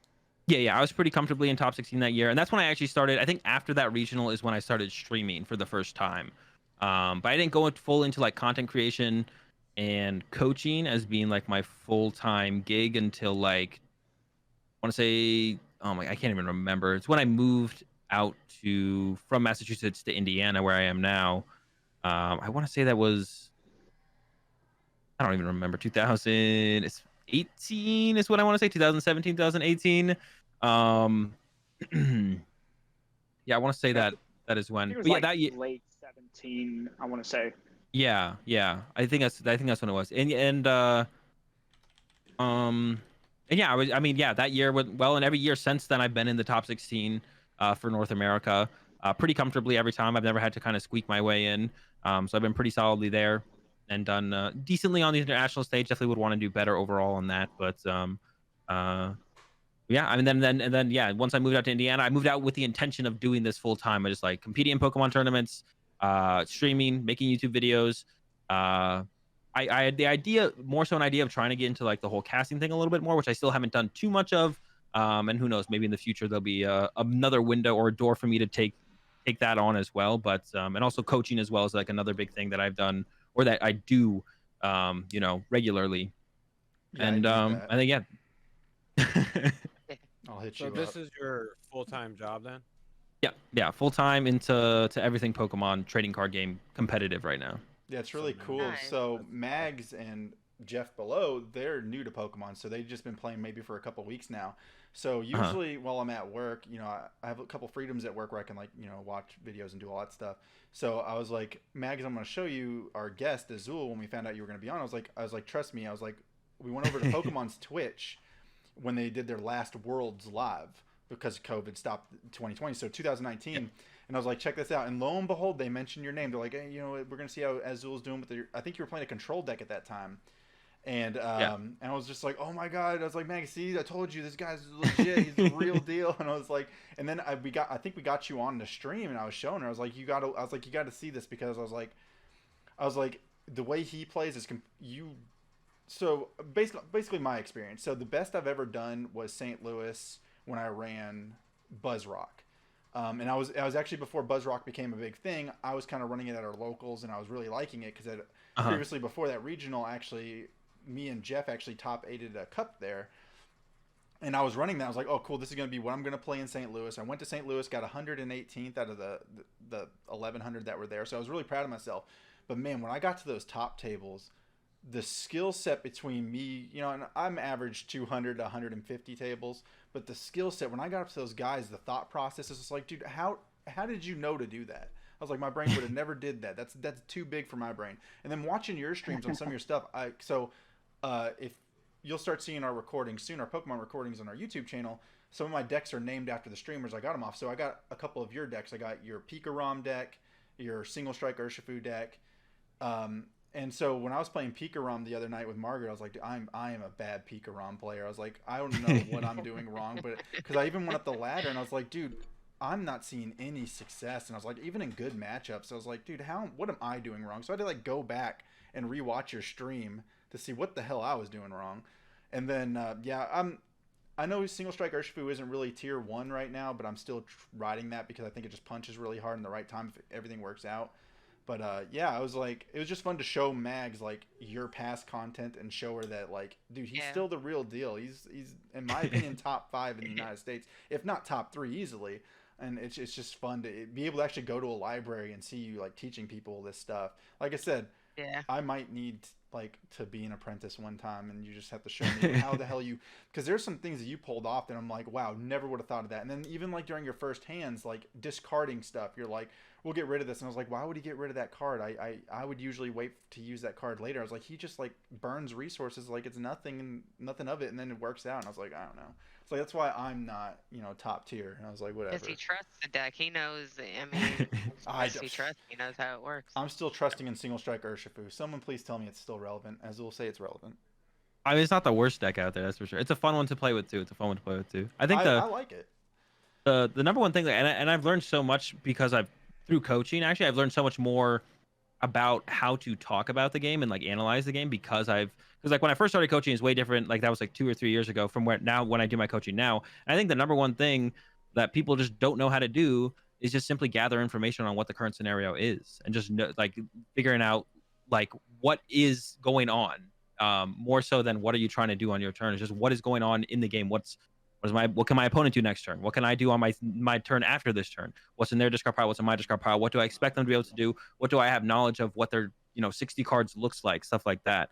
I think it's like the number one thing that people, it's the hardest thing to do is just gather the information, know where to look to get the information to make the play, to know what the correct play is on the turn.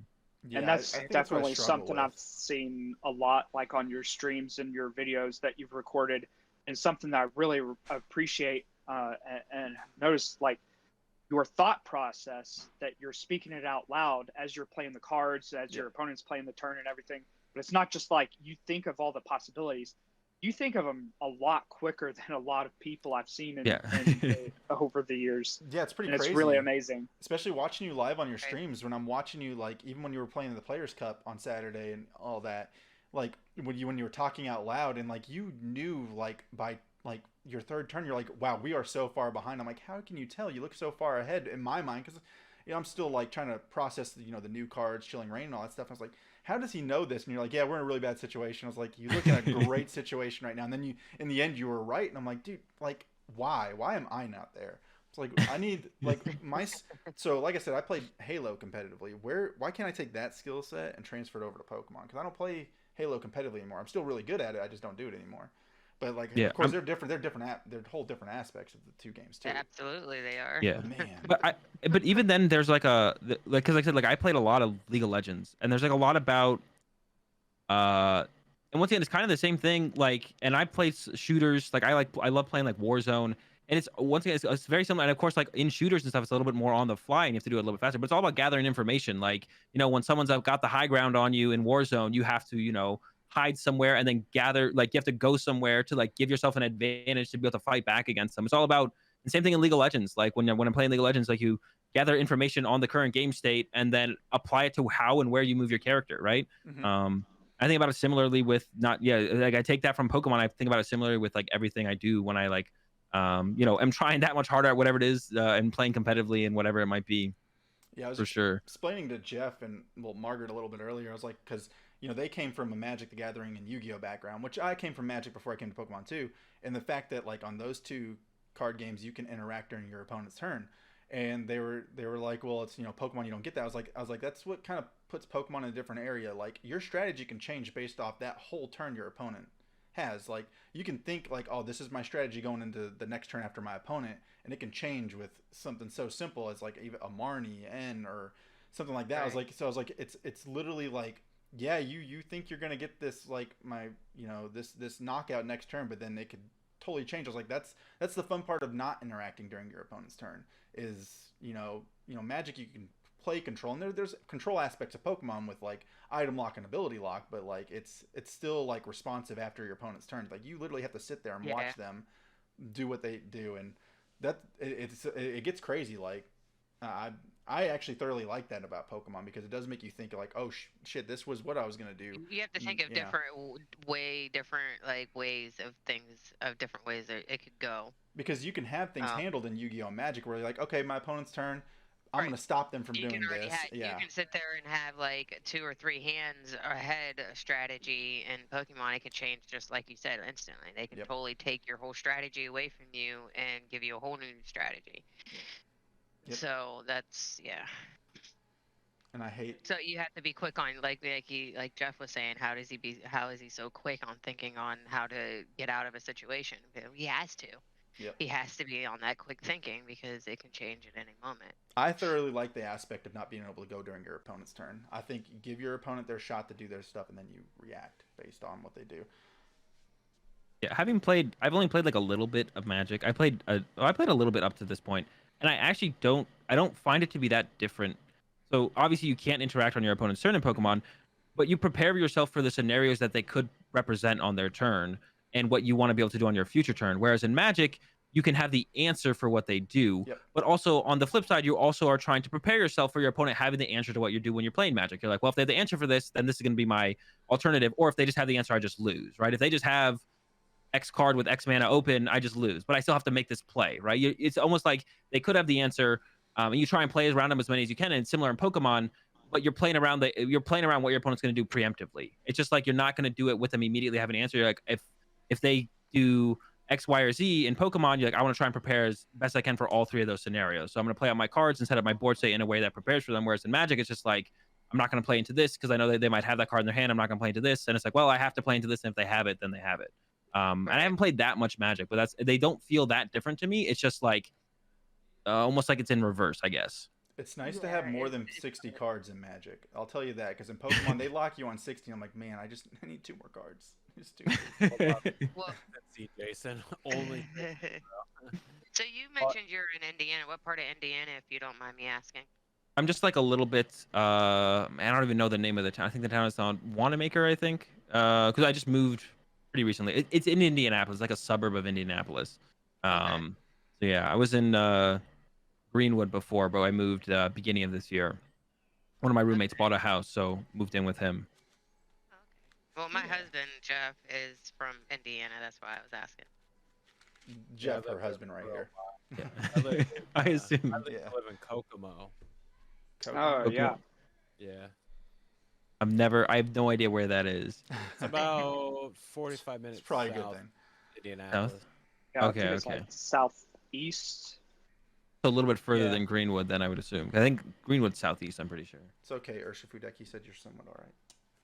Just gonna put you right there. So let's go back just a little bit towards like your earlier moments in your career, maybe. What was the most memorable win for you? I guess of all time.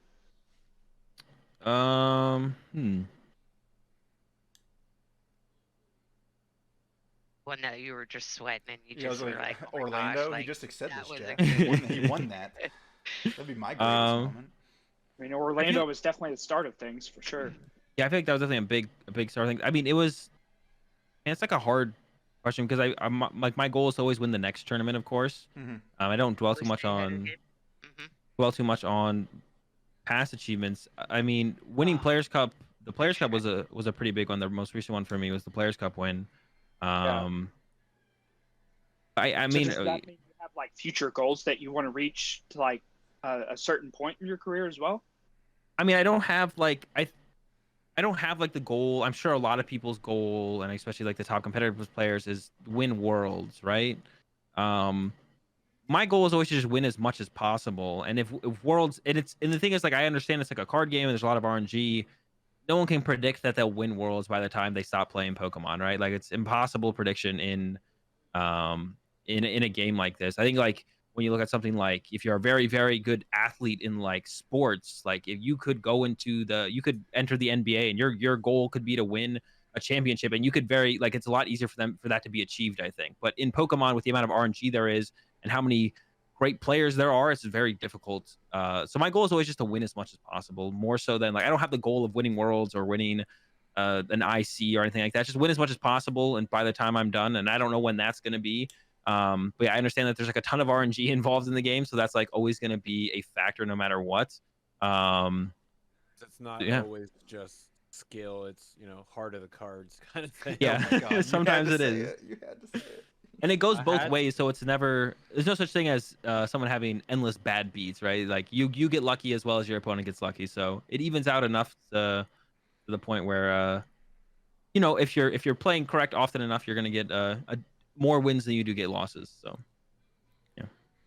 I mean, Yeah, but I just probably love, just goes I back. love your strategy of you don't look back, you go forward. Like I was big into darts, and that's how when I would go to my tournaments, that's what my my coach would tell me: don't dwell on the bads, just keep going forward. Don't even think about it. Just keep going and just And I love that you said that because a lot of people they'll sit there and go, "What did I do wrong?" And just forget about it. Just move on and let's go to the next one. And just keep ahead. I love that. And this is probably just more of you still having that like competitive nature and just continuing to have like fun in the game. Yeah, absolutely. I wish I had half the accolades he has, though. I've tried. No, like I said, I have an end goal, and it's to just get one Worlds invite, but COVID kind of slowed me down on Pokemon. So, but Yeah. like, I've been getting back into it. Like I said, I think my best run was that year. I want to say it was 2016 or 2017 year was my best run at it. I didn't get close. Like I got 100 and something points at the end of it, but that was like it motivated me the next year to try to do it, but due to like personal life and stuff, I wasn't able to compete as much. Having a kid, being a dad, and all that stuff.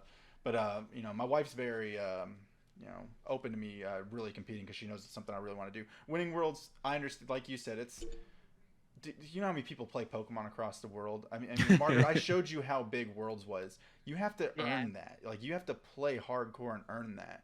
Like, and and Azul, as great as a player he is, there's probably other people that are probably mindset-wise just as good as him that don't get there.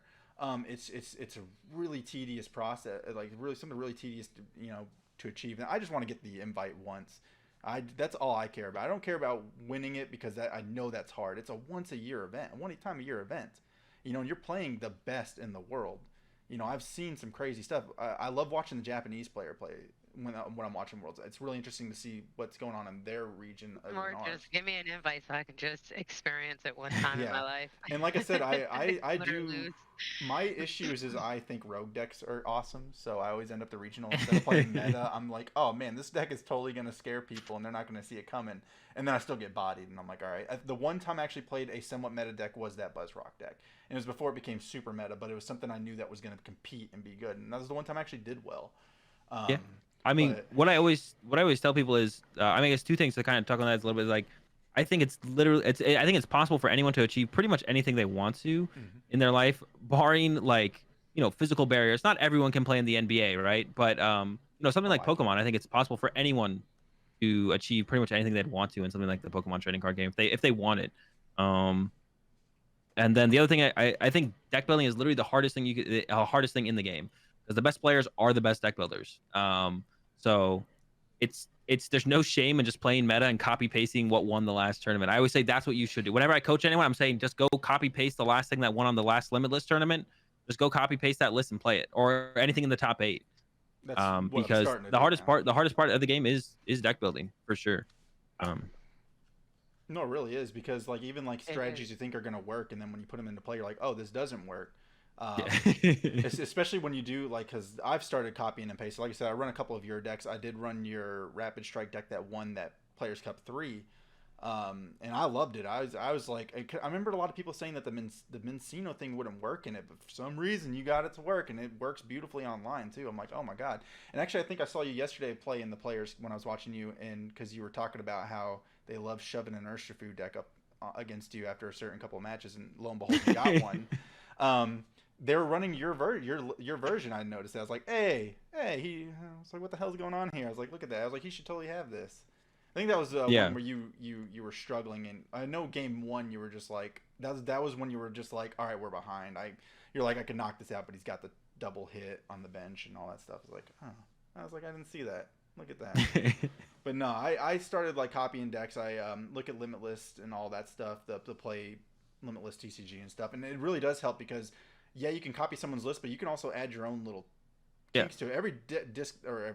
Every deck evolves. So it's more of you just trying to do your best to make that work to your strategy.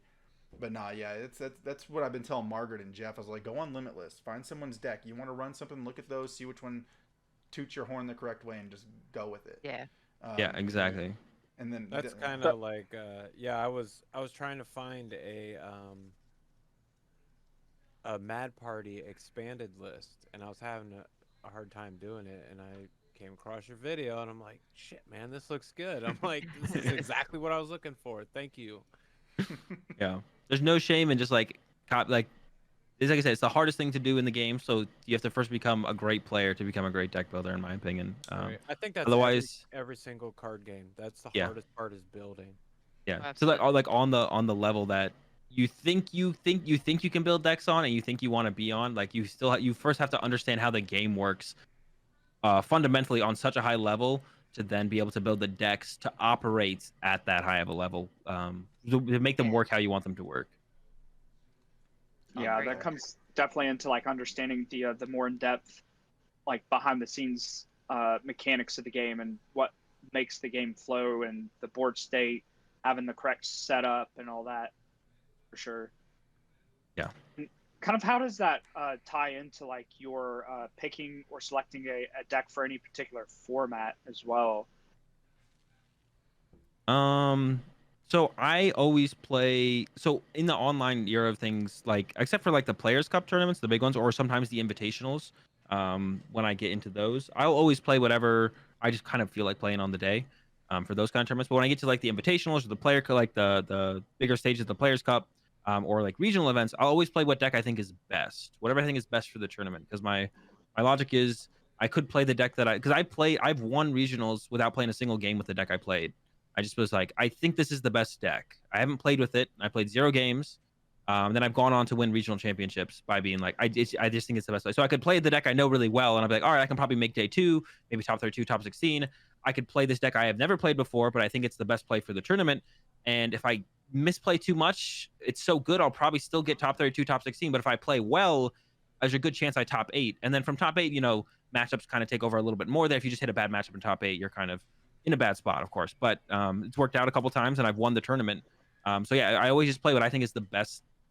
What I think is the best play for the tournament, and sometimes it is just like for when I won Atlantic City regionals at the beginning of the season before it got the season got canceled.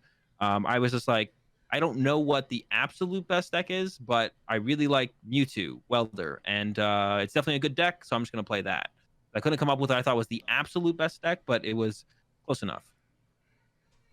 Yeah, and like we mentioned earlier in the podcast, the meta right now is like, and this is just me personally. I think Pokemon's in a really healthy state with meta right now. Like, I know ADP is still annoying, and everybody plays it, and if I could reach into the computer and then like smack them a couple times, I would totally do that.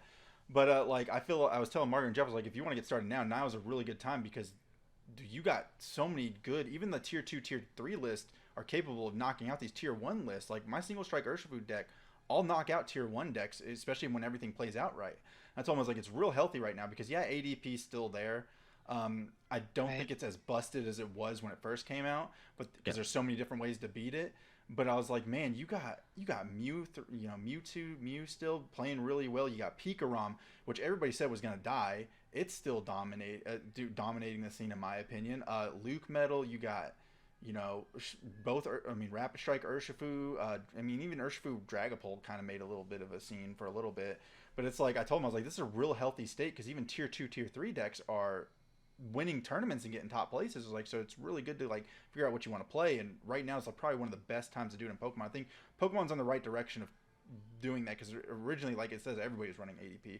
I would get frustrated. I'm like, okay, whatever. You do your little extra things. I was like, I refuse to play ADP. I was like, I'm not going to be that guy. I don't want you to look at me and go, oh, you're one of those people. Yeah, I think it's in a really this is really good right now. There's a lot of decks to choose from. So that's like, in my opinion, that is part of like what makes a good format or a fun. I think fun is also tied in definitely a big deal into like what is a good format. I think a lot of decks, which there is right now, is like a good part of it. And I'm with you. I wouldn't be mad if ADP just disappeared tomorrow. But please, God, please do. Someone at Pokemon listen to this. It's not too far away now. Oh, it's close. We're closing in. But it's gonna be an expanded still, and it's still kind of annoying and expanded. They're gonna drop a promo on us, like on rotation day or something. Oh my! Don't you dare! Don't you bring that upon us. I think with their new rules, that's not quite possible. If they do like a promo reprint of the same card. Yeah, the older symbols or whatnot. Yeah, I'm actually like I'm a standard fan now. I was expanded the whole time until they killed my boy Shaman. So now I'm just like, well, every deck I played, he's like a huge engine. I was like, Crobat's cool, but you can only use the ability once per turn, I believe. And I was like, Dedenne. I was like, Dedenne works in Night March because you discard, but I was like, it's not that Shaman though. I was just like, so I'm still upset. I don't get why Shaman was banned. I get why, but then I don't. I'm just like, it wasn't as busted as some of these things were. It's the scoop up nets. The scoop up nets were about to make it like. But that made it so much better. Insane. Yeah, too much better though. Dude, my rogue deck, my Buzzwole Bats deck that I was just beating people with, dude, it was so good because of that, able to draw with the Shaman. Like, oh, scoop up the Shaman, go again, and you can do it. Yeah. Now they're just like, no. To me. I was just like, oh. But it's, I mean, whatever, Pokemon. You hurt my feelings. You do you. But yeah, it's a real healthy meta. And then plus with the Shadow Rider Calyrex, oh my God, that's literally, in my opinion, going to be, of course, going to be the next best deck. I watched you play it. I was like, it's good. And then the Trebnor. Oh, I loved your Trebnor deck. I am a huge fan of that deck. I'm built. I only need the promos because it's only a promo card. Yeah. I just need the Trebnors, and I'm gonna run that thing for a while because I was like, dude, I like the disruptive kind of deck. So this is when I first started playing. I was playing like a Zygarde disrupt kind of deck, and it was I was like, man, dude, to be able to like attack their hand like that and just do crazy things, I was like, I love it. And then Valencia said, I saw you playing the Shadow Rider Calyrex, and I'm like, this deck's gonna be the best deck in the format. With Fog Crystal, this thing's gonna be crazy played. So, it's pretty good. It's pretty good for sure. It's pretty damn good. I'm watching you play at least. And me, I don't know if I'll play it the same. I thought Pikarom was good until I played it, and I was like, I'm really bad. It's like, God. I was like, oh, I gotta put this deck away. I was like, I'm embarrassing myself. I don't know how many times he said misplay through that whole time that we Oh played. yeah, It I was like, oh, did that hilarious. wrong. That was a misplay. Oh, yep, there you go. You're gonna win this misplay. I'm like, oh my I gosh, would Jason. say that's probably definitely one of the more technical decks in the format right now for Well, I Pikarom. didn't think that because we played it a lot against it a lot at locals, and I was like, man, I played against it enough. I think I would understand the deck, but no, when I was playing, I was like, I'm this is another language. I was like, I'm sorry, this is not me, not me. So I put it away. I put it away for now. I'll play it like against Margaret and Jeff because I know I can beat them because they're new, but I'm not putting that on the ladder. Oh, it's like that, huh? It's Yeah, just yeah. I'm not that good with Pikarom. I realize it's just not gonna be for me. I'm sorry. That's funny.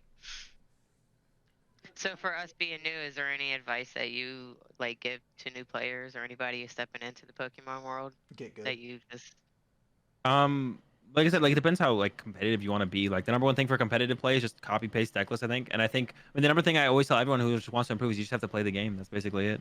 Yeah. Play it, and if you have fun playing it, then keep playing it. If you don't have fun playing it, maybe it's not for you. But if you enjoy it, yeah, just keep playing it.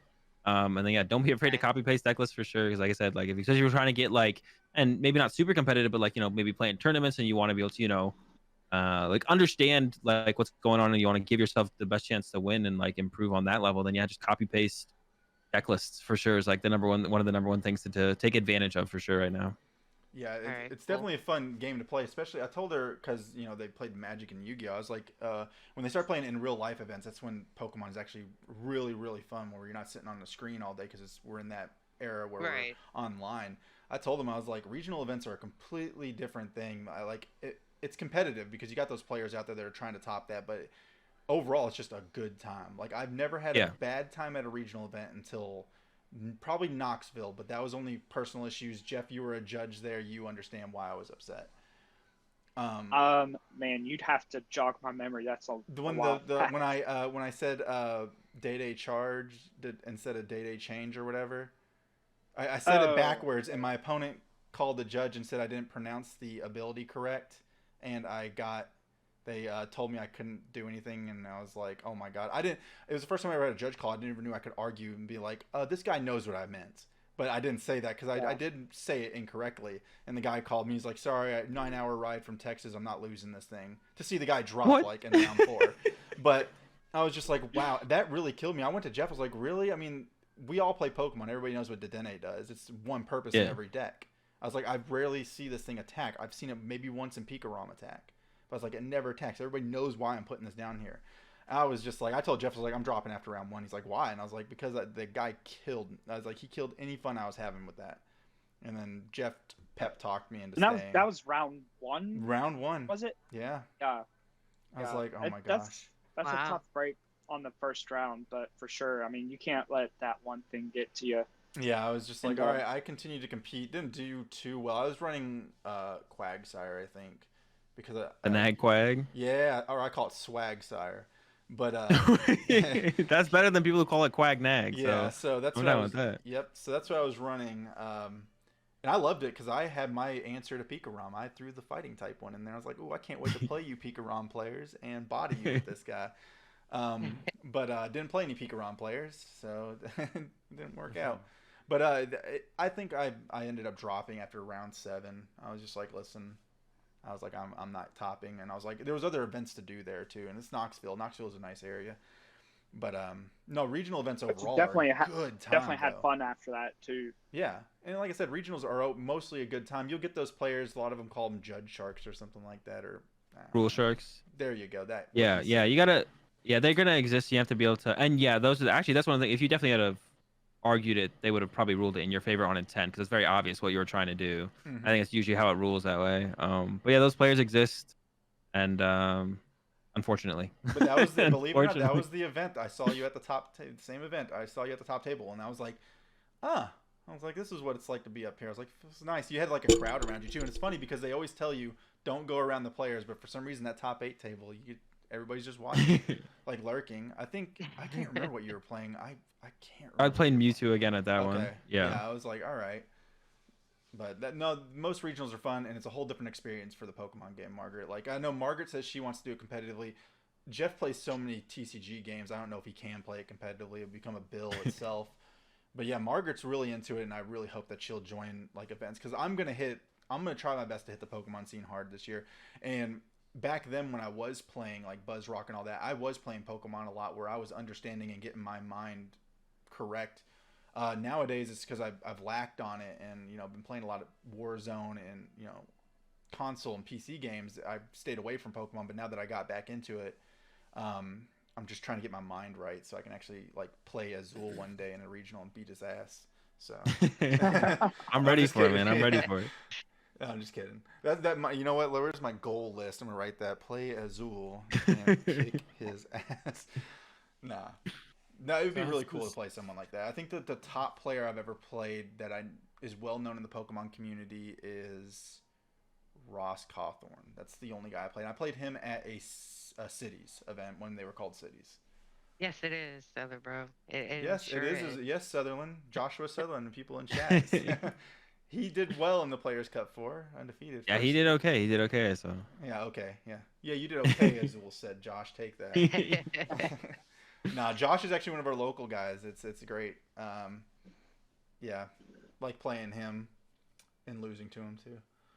It's funny because Single Strike Urshifu has an upper hand against him when I was playing it, and he still somehow ended up pulling that one out. Don't know how. Had everything set up. That's like me coming after him with the Tempozar deck multiple times against his Luke Metal, and I lost every single time. I'm gonna start banning Josh from the shop so we can actually start winning these local tournaments. Well, Sutherland stopped going because he's like, everybody's playing decks to beat me, and I'm like, well, yeah, we are tired of you winning. Please, God, stop. He just has to switch decks one time. Just put the Luke Metal down one time. Yeah. There you go. My God, I remember him during the Greninja days. Oh man, I love you, Josh. I was actually gonna say that it's like back when, for those of whoever remembers Greninja, when the Greninja players rolled up, you put the Tina promo in your deck to beat them, and that was it. Josh used to get so triggered at the tournaments. He's like, "Of course you'd run one of those in your deck. It doesn't even go in your deck." I'm like, "You're damn right I am." You can't even attack with it, bro. Come on. Yeah, exactly. I was like, "Why don't you just pull it up?" I was like, Fun. Those were good times. Yes, Josh, the good old Greninja. She actually won a recent online tournament with it, Greninja. Yeah. And I remember when that Giratina came out, everybody was looking for that promo right before the tournament too. Mm-hmm. Everybody was like scouring all the stores in the local shops and stuff, trying to find it. Wasn't that when Night March was still around too? And they played the Queen, the Galvantula? That, but who's the little bug, the queen, the bee queen thing? Oh my God, I can't. Oh, Vespa Queen. You mean? Vespa Queen. There you go. Queen. Thank you guys. When they were doing the Night March with Vespa Queen, Josh ran that a lot too. But I remember that I think Greninja was around when that was happening too, because when I played Ross Cawthorn, I was running Greninja before Greninja became a thing. And yeah, that was the only good high tier player I've ever played. At least I knew he was high tier. I didn't know he was high tier at the time, so I was just like, it was my first Pokemon tournament. Fun story, real quick. My first tournament was 5 years ago. It was Kentucky State's. I'd just gotten into Pokemon, had been playing for like several months, maybe a year, like on the side before I even figured out there were like leagues and tournaments and stuff. First tournament, I show up and I throw up like right before that tournament because I was just so nervous. Really? Round one opponent of my first tournament ever was my now friend Aaron Tarbell, professional Pokemon player. Tarbell. I didn't stand a chance at all. Yeah. But it was a lot of fun. After that first round, I definitely had a lot more fun after that. As well, I don't know if you remember, and it's cool if you didn't because we were small, but Nova Circuit used to run our own PC or Pokemon TCG team back in the day. Probably 2 or 3 years ago. Jeff, you were on the team. You know, Sutherland was on the team. Tyler Keller was on the team. It was a small team. We weren't paying anybody. That's how small we were. And I remember we got an email from Aaron Tarbell who wanted to join us. And I was just like, first off, we'll owe you money. I was like, we don't got that enough funds. What is this? I was like, we're all playing for free. I'm playing for free. But that was like, wow, that's crazy that at least someone up there knew who we were. I think because that's when Tarbell left ARG, or I think he was ARG. somebody. But no, that was cool. I don't know if Azul, you ever heard Nova Circuit's TCG team back in the day. I don't think so. No, It's okay. not We that were I can small. remember. Yeah, it would not offend me if you said That it. was right after. That was like 2017. I think everybody was doing teams. It was like Yeah. one year everybody was doing teams. Everybody had shirts. And everybody's trying to get like sponsors and stuff. And then I think it was one of Jimmy Ballard's tournaments where they started doing the Team stages? sponsored team stages. Yeah. There was a lot of funny stuff behind that for sure. Yeah, like we were all right. I mean, I thought it was cool, but like I wanted to be different from the other Pokemon teams, and I know every team is like this. Every Pokemon team or podcast or any besides yours Azul or anybody else's, they named theirs after a card or some Pokemon pun. And I was like, Nova Circuit's not going to do that. So there's like Dead Draw or Silent Lab team or anything like Charizard, Team Charizard or Team Skull Grunt IRL, whatever. They always had some Pokemon name after. I was like, we're not doing that. Like Azul doesn't do that. Yours is just AzulGG or the Rat Pack. That's nothing to do. I mean, unless you're talking about Rattata, but like it's just like it's like everybody had their thing. Like even Jeffrey Saran and Kirk Dubé's very successful podcast at the time, Super Rodcast. I was like, I don't want to name our team after a Pokemon card. I want to be different because people hear these names all the time. I need something outside the box, and like I was just like, I don't want to do that. And like, oh man, there were so many teams. Like Dead Draw Gaming's big though; they were big, but like it's just like, come on guys, let's think of something else. Pretty sure it's the same everywhere else. Right. So I'm pretty sure Yu-Gi-Oh's like Team Heart of the Cards, Team Dual Disc, Team Pegasus. Who knows? I'm just Not saying. I was really. just like, I'm not doing that. I was like, I'm better than this. I'm not saying I'm better than any of those teams. They all were way more successful than Nova Circus team. We don't even have a team now. We're working on a team. That's Jeff's job because he runs the Pokemon side of Nova Circuit. But yeah, those are good days. Yeah. That was So maybe it's. I kind of wanted to bring up some other stuff. I know you do obviously full-time stream, and the majority of it is obviously Pokemon, and sometimes you obviously need a break from that. And I've noticed where you have sometimes played some other games.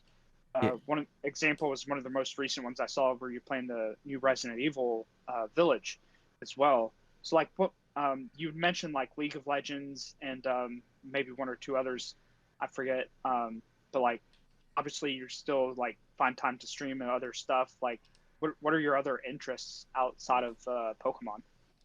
I mean, I don't really have.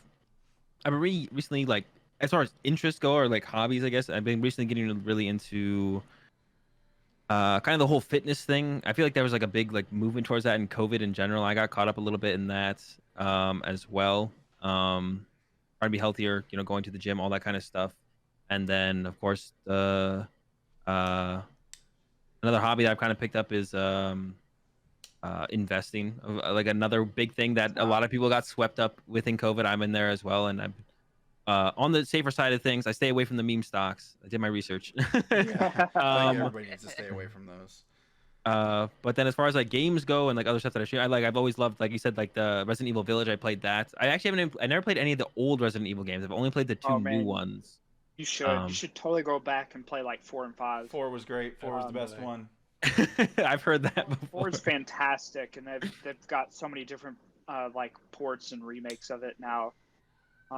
You can play it on pretty much any platform. Yeah. Yes, I've only ever played on mobile, actually. even on the phone. I think so. Yeah, they do. I've played it.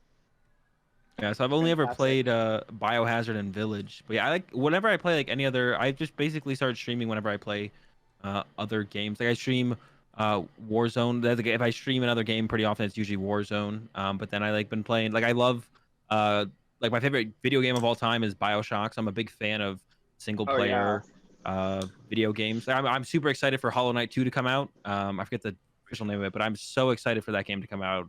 There's no word on it, but I'm like waiting because I loved the first one so much. I like played Hollow Knight on stream. They Yeah, haven't basically said I just anything about it either. Like no Yeah. information about it.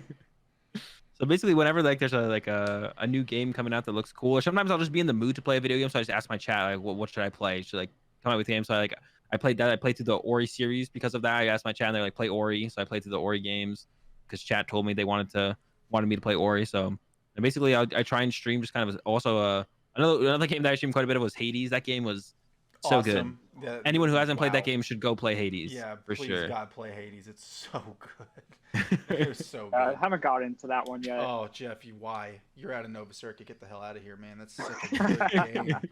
It's a good game, man. I didn't expect it. Like, I wasn't gonna play it at all until I watched Bruce from Funhouse. Well, he was in a Funhouse, but I watched him stream it, and I was like, oh man, this looks good. And I was like, I'm gonna get it on my Xbox, and then I was like, why am I gonna waste it on 30 frames? So I got it on my PC, and I'm like, this is the greatest game ever. Man, controls are great. Everything about that game is great, Jeff. Yeah. I highly recommend you. I'll buy it for you. I don't care. You gotta play it. Hey, I'll take you up on that. I've got a list of games behind me. Like I don't know where to start right now. Do you play anything other than Call of Duty competitively? Like any competitive, like not even competitively, just any multiplayer games besides Call of Duty? Me? No, Azul. Oh, I never really played Call of Duty. I've only played like Warzone. I mean, like the most competitive. I'm trying to think. Like I've played the most competitive I ever played is, as far as the games go, is basically like League of Legends solo queue. I think is like the most competitive, and I played in like some like very small League of Legends tournaments. But I've never I'm always competitive with it, and I try and be as good as I can at the game. You know, within the game's ranking parameters. I think one thing, I don't know if I count it as a regret or because I'm definitely content with my life as it is now, but I was pretty good at League of Legends back when I first started playing, so I regret not maybe giving myself the opportunity and trying a little bit harder when I first started playing, like 8 years ago or whatever, when I first started playing League of Legends. So kind of wish, like, who knows where I could have gone, especially with like, how big the LCS is now. Would have been cool to have been part of that, but one thing I would have always I guess wish I had done tried a little bit harder at. Of course, it's very cool that I am here now playing Pokemon full time, so I can't really complain. and being very successful at it too. So let's be clear. Yeah. Like I said, but I'd be happy where I was at. Like I said, if I were you at at least competitive scene, at least one thing, that'd be awesome. Yeah. Like I said, I was competitive in Halo, and but I kind of dropped off. Like I play Halo a lot, and like I said, I'm still very like a really high tier character. Like I'm very proud of my kill death spread still to this day on Halo 5. It's a 6.9, 69, nice. But it's but like I feel like if I would have still put as much time as I did back in the day in Halo, I'd still be good. Like recently, a couple seasons ago, I was actually ranked in Halo 5, and I just stopped playing it because I was playing Warzone, playing Apex, and these other popular streaming games. Because like, if I could be good at Halo, I could be good at these, and then that was not the case. Yeah. And like I said, one day I want to be as good as I can be in Pokemon. I mean, my wife has backed me up on it and everything. I don't know if I'll ever be your level. Let's be clear that you got accolades. And listen, I'm getting older. I'm a 31-year-old guy. So, but no, it's venturing. Like you, when you said you wanted to see how far you could go in League of Legends, I almost feel the same way in Halo. Like I still am good at Halo. Don't get me wrong. But it's something I wish I would have been like, dude, I should have entered the esports scene in this and seen if I could got that team invite, because it was the one game that I can actually say if I had anything to match your accolades in Pokemon, it would have been Halo, because I was dominating. I've had tournaments that I've won. Now they weren't like huge esports tournaments, but I went in there and showed people up. And I think every tournament I entered, I won except for one. I got second place, and I lost to some kid dressed up like the Joker. And I was just like, all right, this is really weird. And it wasn't even like a sanctioned event. It was at a convention. And I was like, cool. Yeah. And I worked my way to that finals, and some kid dressed up as the Joker was a way better sniper than I was. I was beating him. It was clear as day. I was winning when I had the sniper, but when he picked it up, I didn't see the light of day. He ended me so fast. And I was like, man, that's crazy, because I was confident. But yeah, and like I said, I want to reach that point in some other game. Like, it's hard to enter the esports scene now. There's so many good players around the world. Just like, winning a Worlds at Pokemon, there's tons of people that are way more talented than me. Like, I've seen it in other games, like in Halo and all that stuff. But man, I wish that was definitely something I would have regretted too. Do you think that was somebody like Ninja dressed up on vacation? No. Ninja's all right. So like I did watch him competitively play as well. And listen, Ninja actually played Halo when I was playing Halo competitively. He was actually a top tier Halo player when I was back then playing. No longer. He went and joined the cult of 13-year-olds playing Fortnite, but he got successful doing it. I don't think Ninja's, and this is like an unpopular opinion, I don't think Ninja's one of the best Fortnite players in the world. I think he's easily a tier 2, tier 3 player, but when you actually see the competitive Fortnite players, like the guys that make the big bucks in Fortnite, like he is nowhere near their level. Like he can win streamer events because he's better than probably most streamers at Fortnite. But when if he went into a tournament right now with the current like Fortnite kids that are dominating this, I don't think he'd get tops. And it's not me, it's just me watching him play Fortnite. Now I think he's a better Call of Duty player. I've seen him play Call of Duty, and the sniping he does is crazy. I think he's really good with the sniper rifle in that game, but yeah, it's just I don't know. It's what I see. That's a bold statement, bro. Well, it's just I don't know for sure because I obviously don't do all the Fortnite stuff. So that's one thing I'm confident about because I do play those games.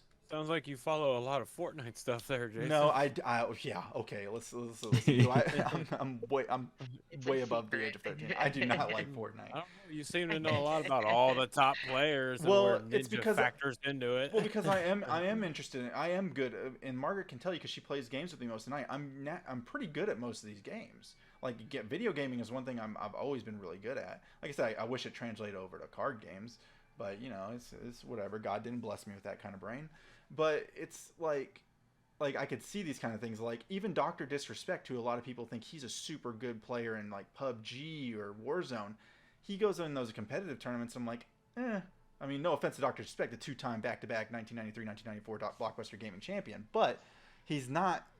I'm just like, dude, you're on a whole different level. Like watching him play with Z-Laner, who is a competitive Call of Duty player. Z-Laner just mops the floor with people. And I'm like, dude, it's to the point where I think he's hacking, but I know he's not. But I'm just like, Jesus. Anyways, that was my rant about, competitive things and how I wish I would have played Halo and dwell on my past.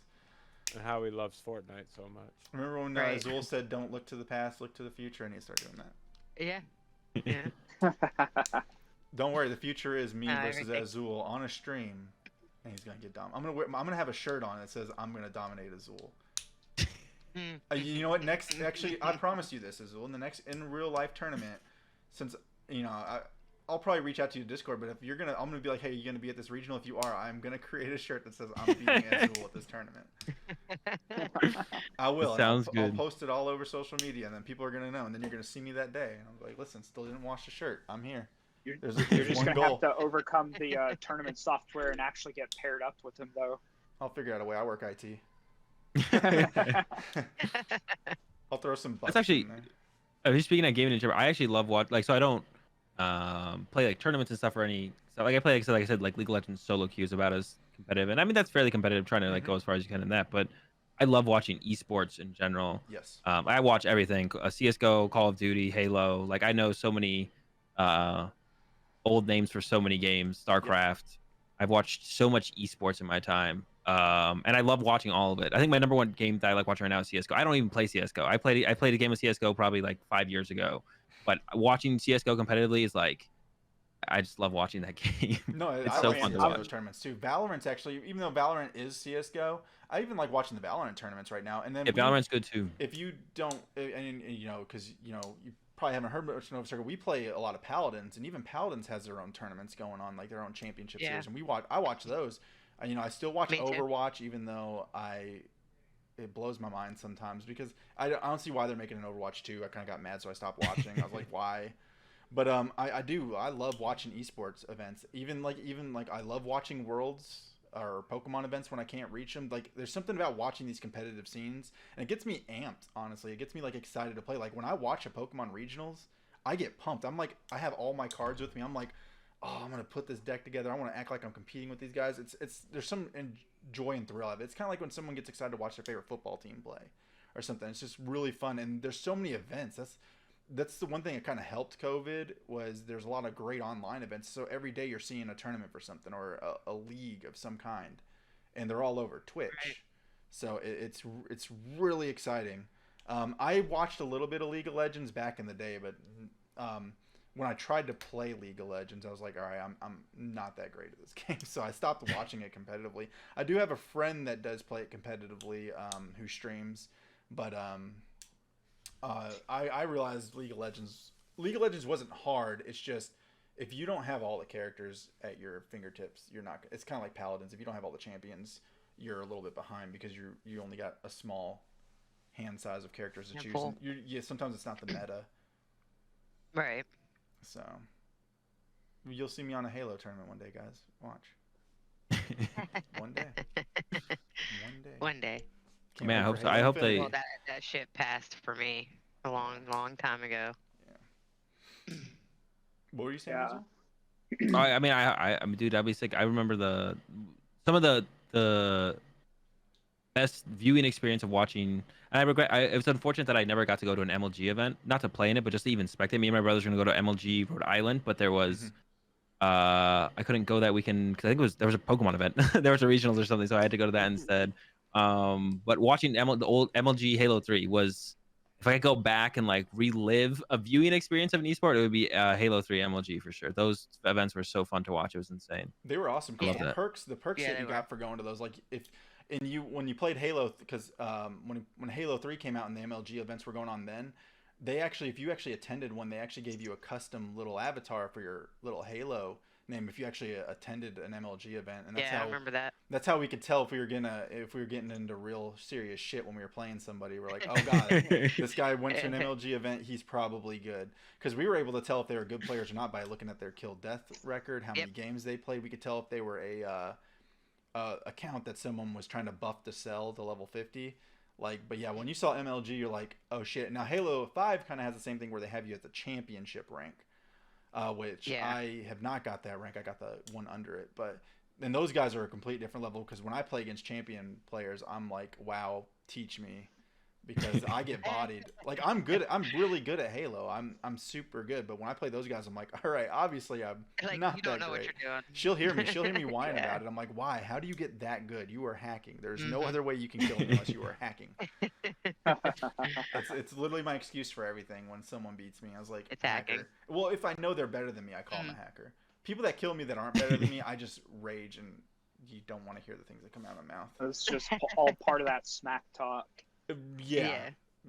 And I don't know, you've kept up with like all that Halo stuff a lot longer and like played all the games. I hadn't touched it in like 10 years, and I had some friends over some time ago and had like the first Halo party we like in 10 years, and it was crazy having everybody back and like smack talking each other. It was Like a lot of fun. original Halo, or what were you playing?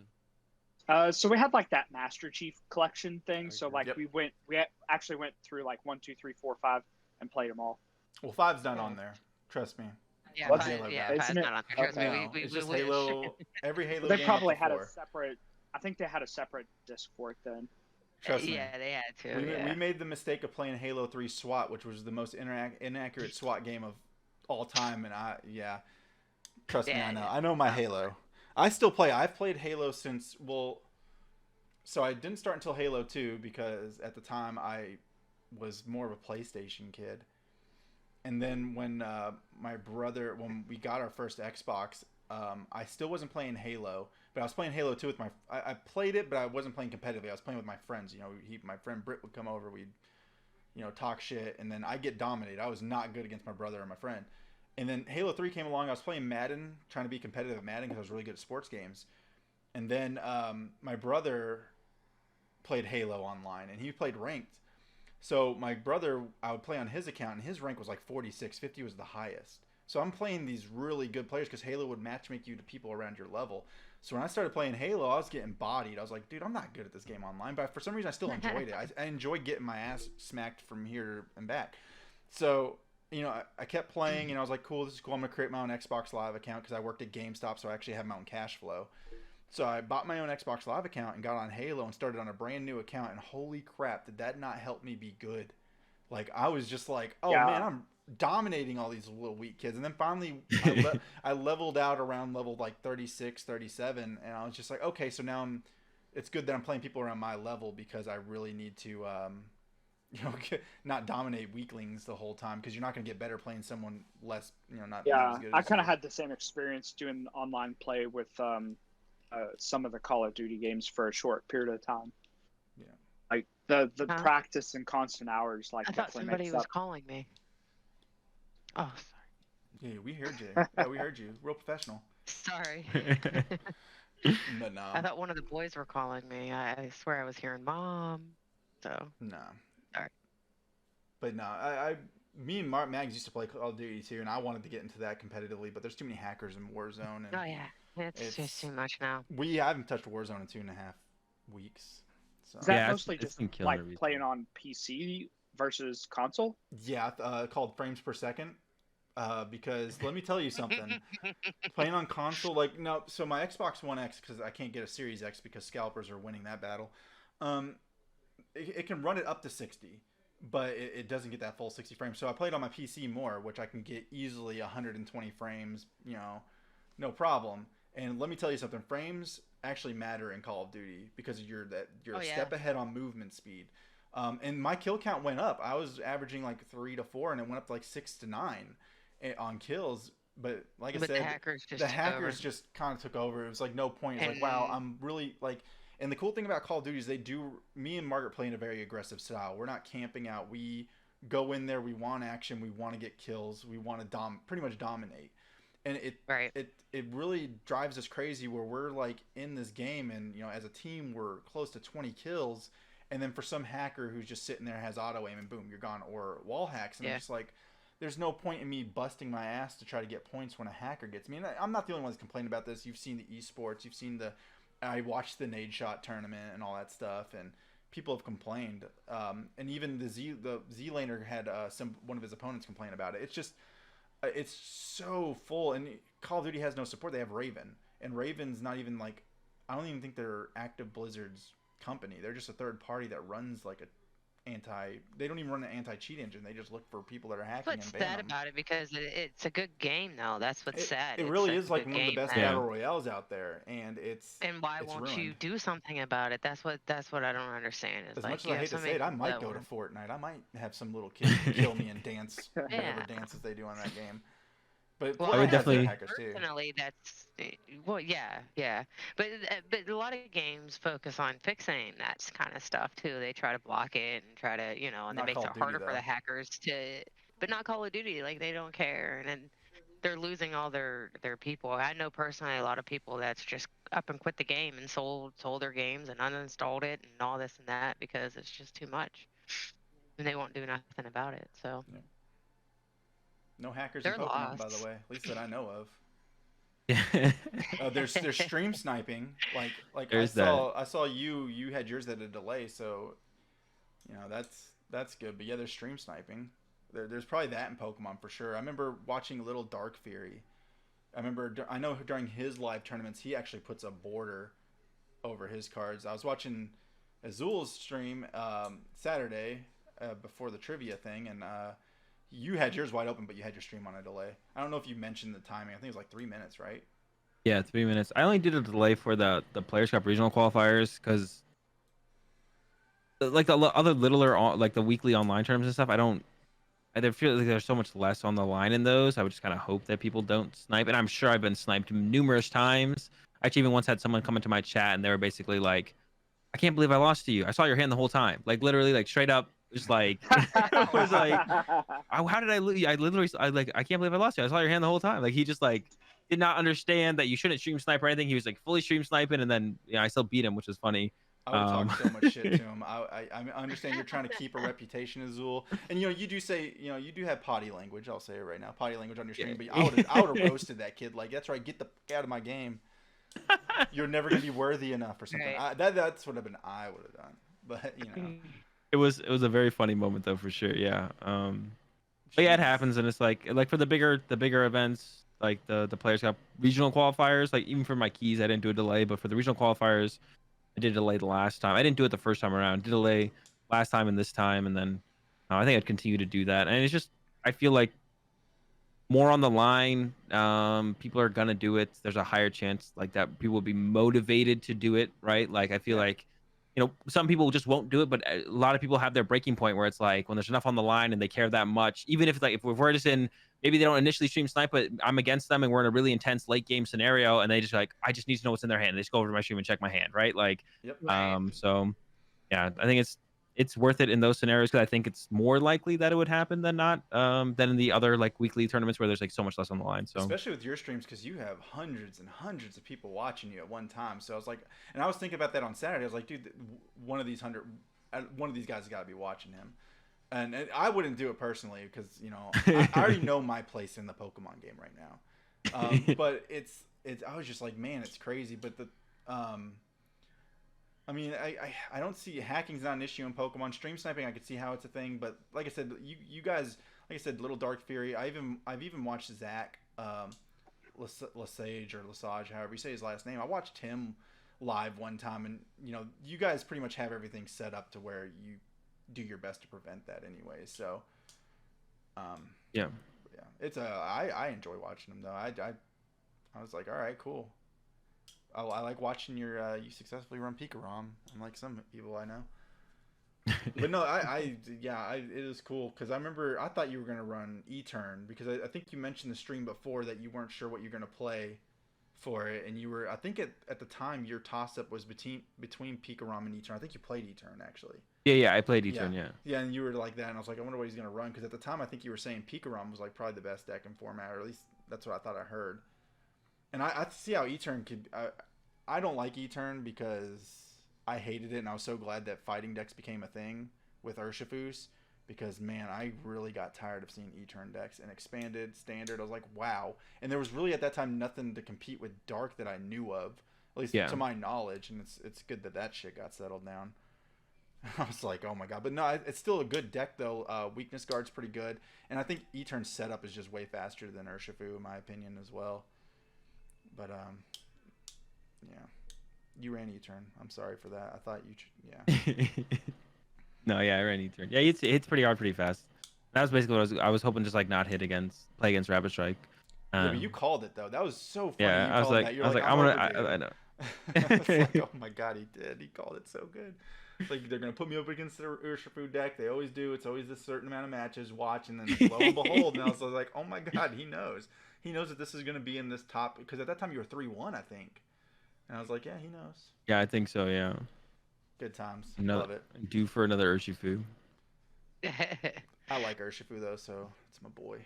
I mean, I don't run Rapid Strike. I like Single Strike. Honestly, I still think it's better than Rapid Strike. If they went head to head, I have more success against Rapid Strike than when I play other Single Strike decks. So yeah, I punch harder. So take that.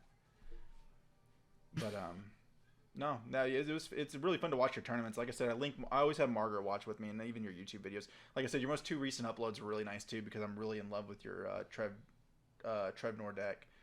Yeah, that was a ton of fun. 100%. And like I said, it's my opinion. I'm no Pokemon pro, but Shadow Rider Calyrex I think has potential to be one of the best decks in the format too. It looks good. It's still early stages like most decks, so it's like trying to put stuff in it and figure out what's right. But watching you play it, I was like, man, this could be stupid, like dangerous. It's like Fog Crystal is such a good card too, and I was like, oh my god, it's just a better version of what was the Dragon Psychic card that made you sack a card to use it? Mysterious Treasure. Yeah, I was like, it's just a way better version of that, except for it's just made for Psychic decks.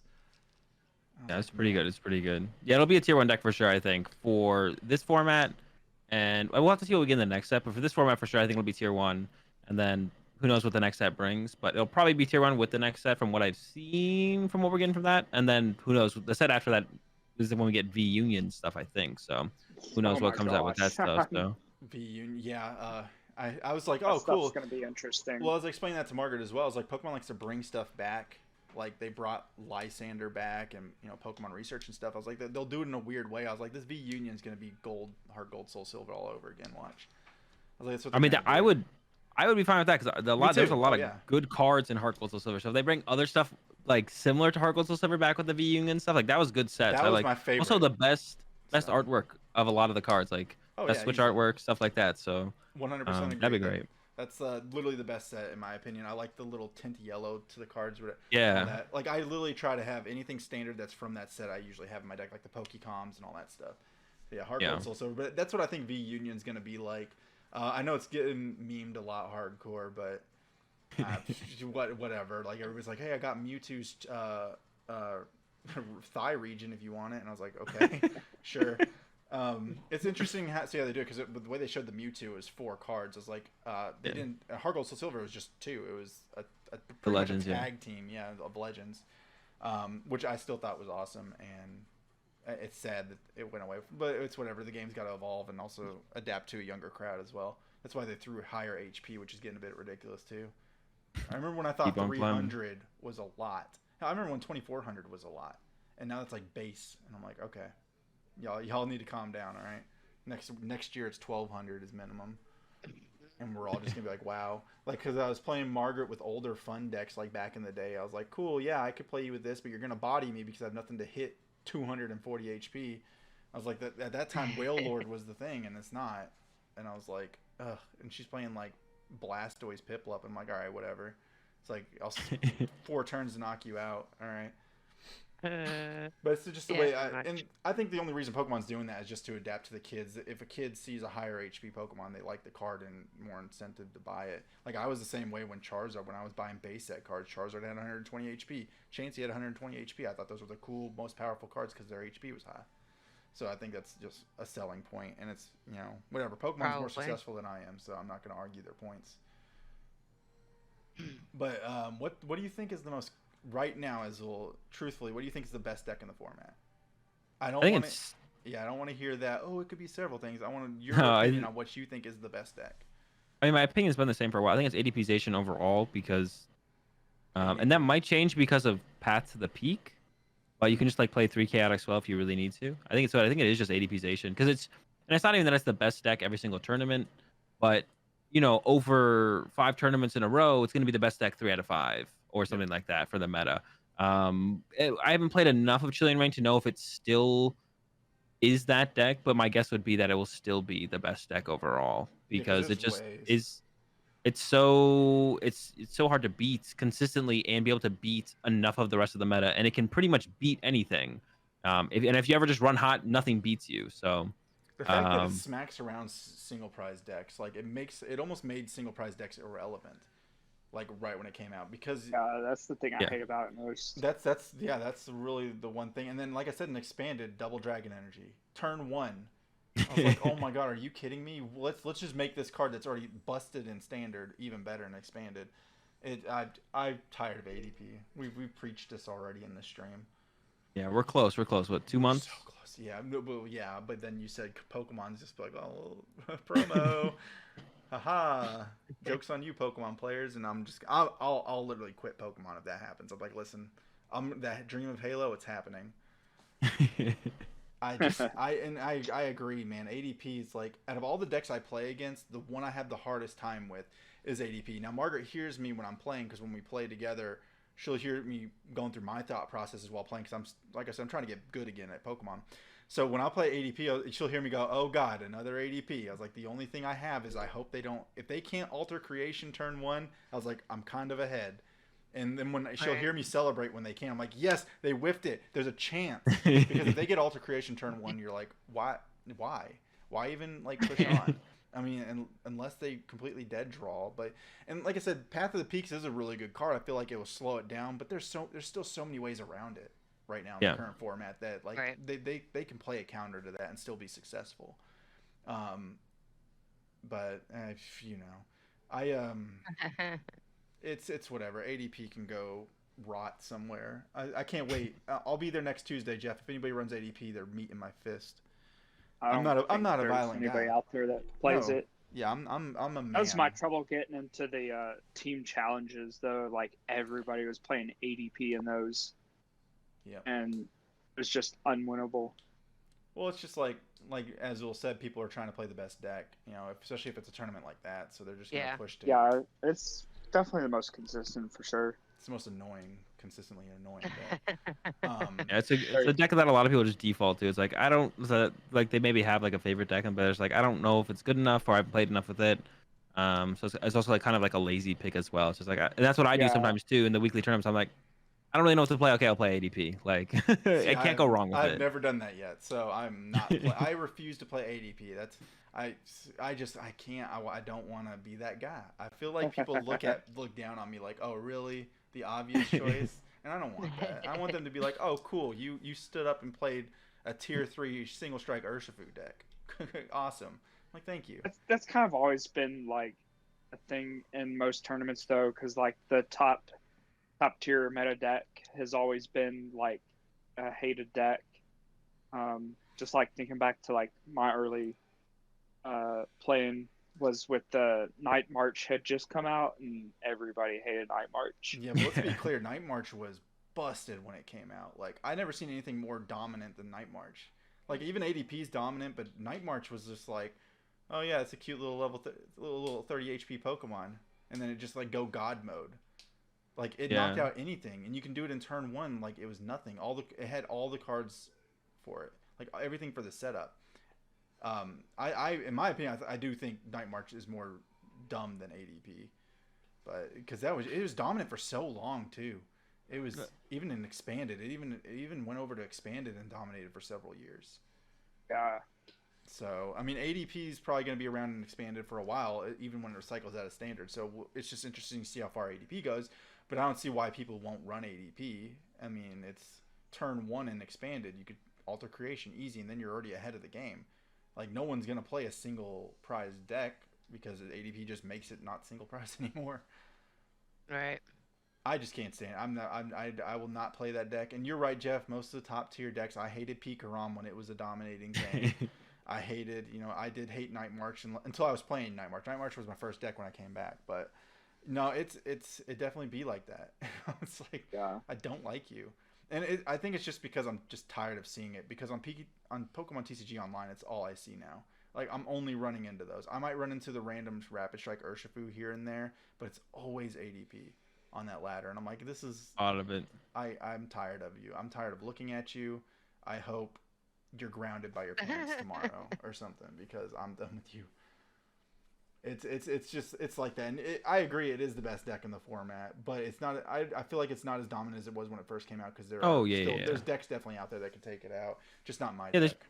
There's plenty of decks that can beat it, like, for sure. And it is like when you like compare its matchup spread to other decks, it just has the more dominant matchup spread. It can like beat anything. Like, doesn't have, and like the meta never shifts in a way where it's a terrible meta for it. Like, sometimes like the big deck that usually shifts in and out is like Luke Metal will become really popular to not very popular. And like the decks that have bad Luke Metal matchups leave, and ADP is just like, all right, I'll play Tool Scrapper. That's fine. Yeah. Then they just keep playing. Yeah. Jeff, I already forgot my question. Never mind. Just kidding. Carry on.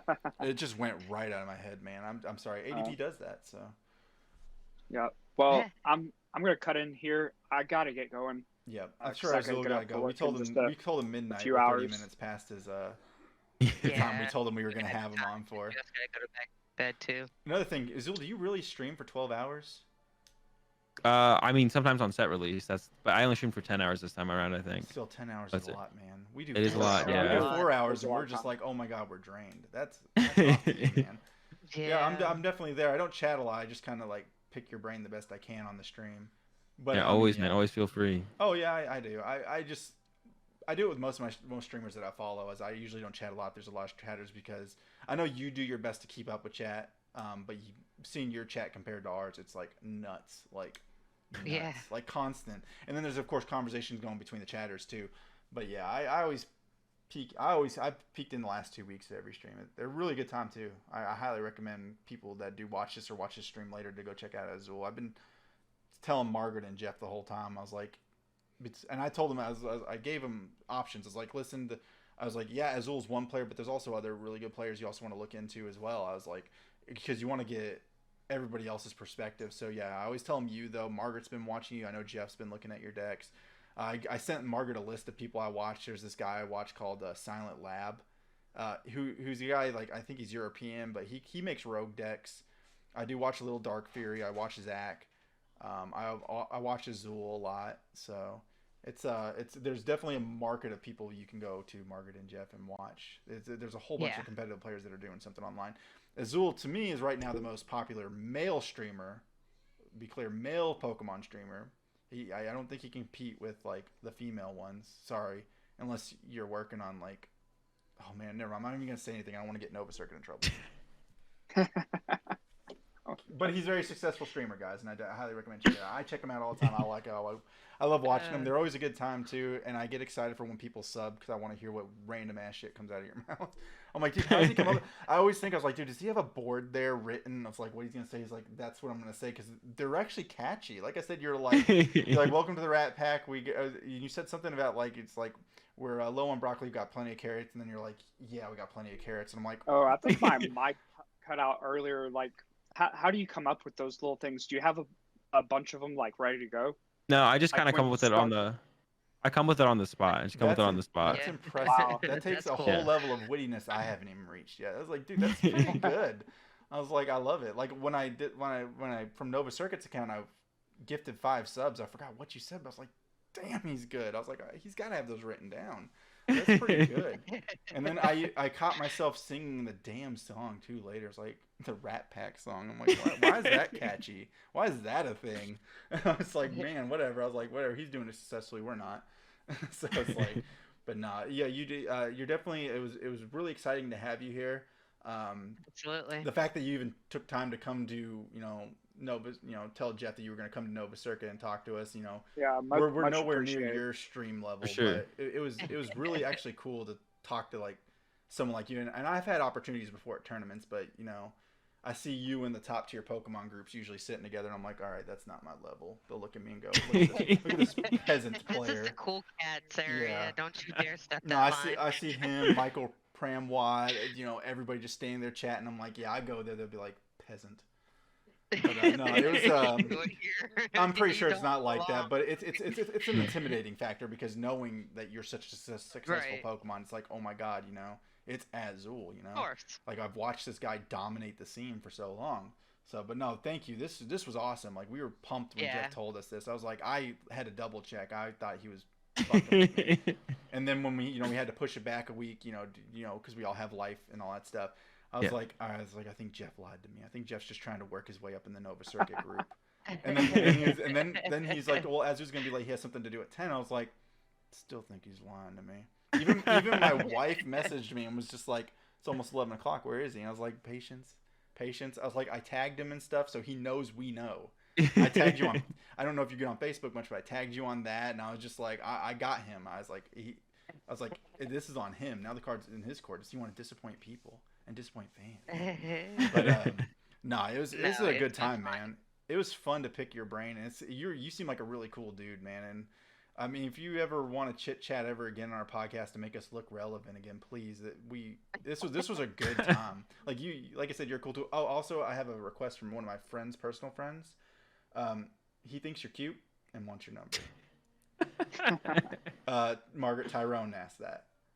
So when I was watching Azul, I was at work watching Azul. Figured. Tyrone's like, "Who's that?" And I was like, "Oh, he's our guest on our next podcast." He's like, "Oh, he cute," and I'm like, "No, don't you do this, Tyrone." I was like, "You stay away from chat." I was like, "No."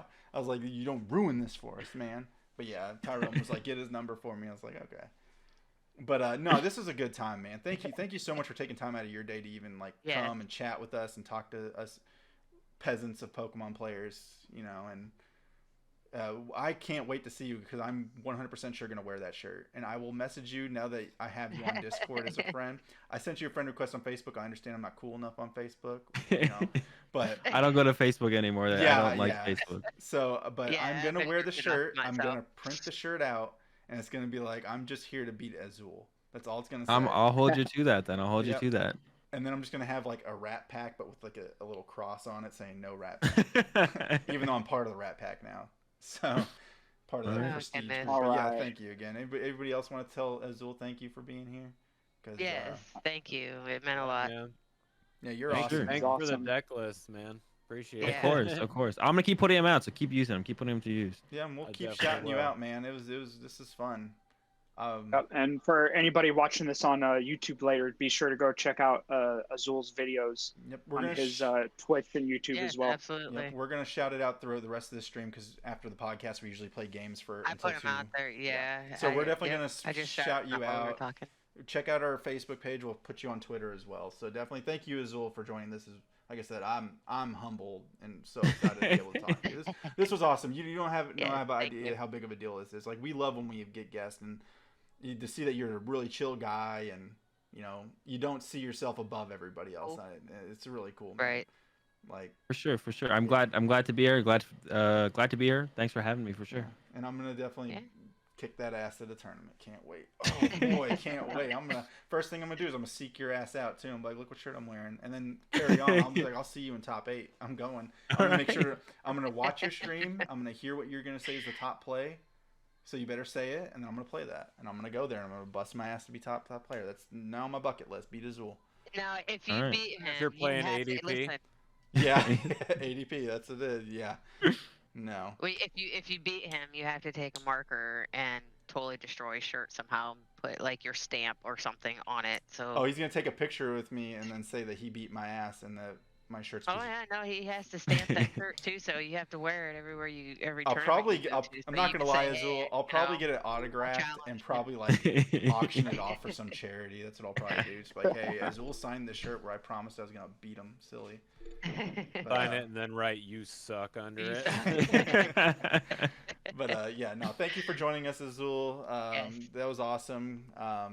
If you have any closing words, if you have anything you want to spread, anything you're doing in your life, please. You got a little bit of time to let people know what you're doing. I mean, yeah, just check me out. YouTube, Twitch, Twitter, AzulGG, Azul_GG on Twitter, I think, but YouTube and Twitch, AzulGG. That's it. Yeah, thanks for having me, and have a good rest of your night, guys. For Yeah, sure. you too. All right, Yes, see you you guys. too. All right. Thank you. Yeah. All right. Bye. Night.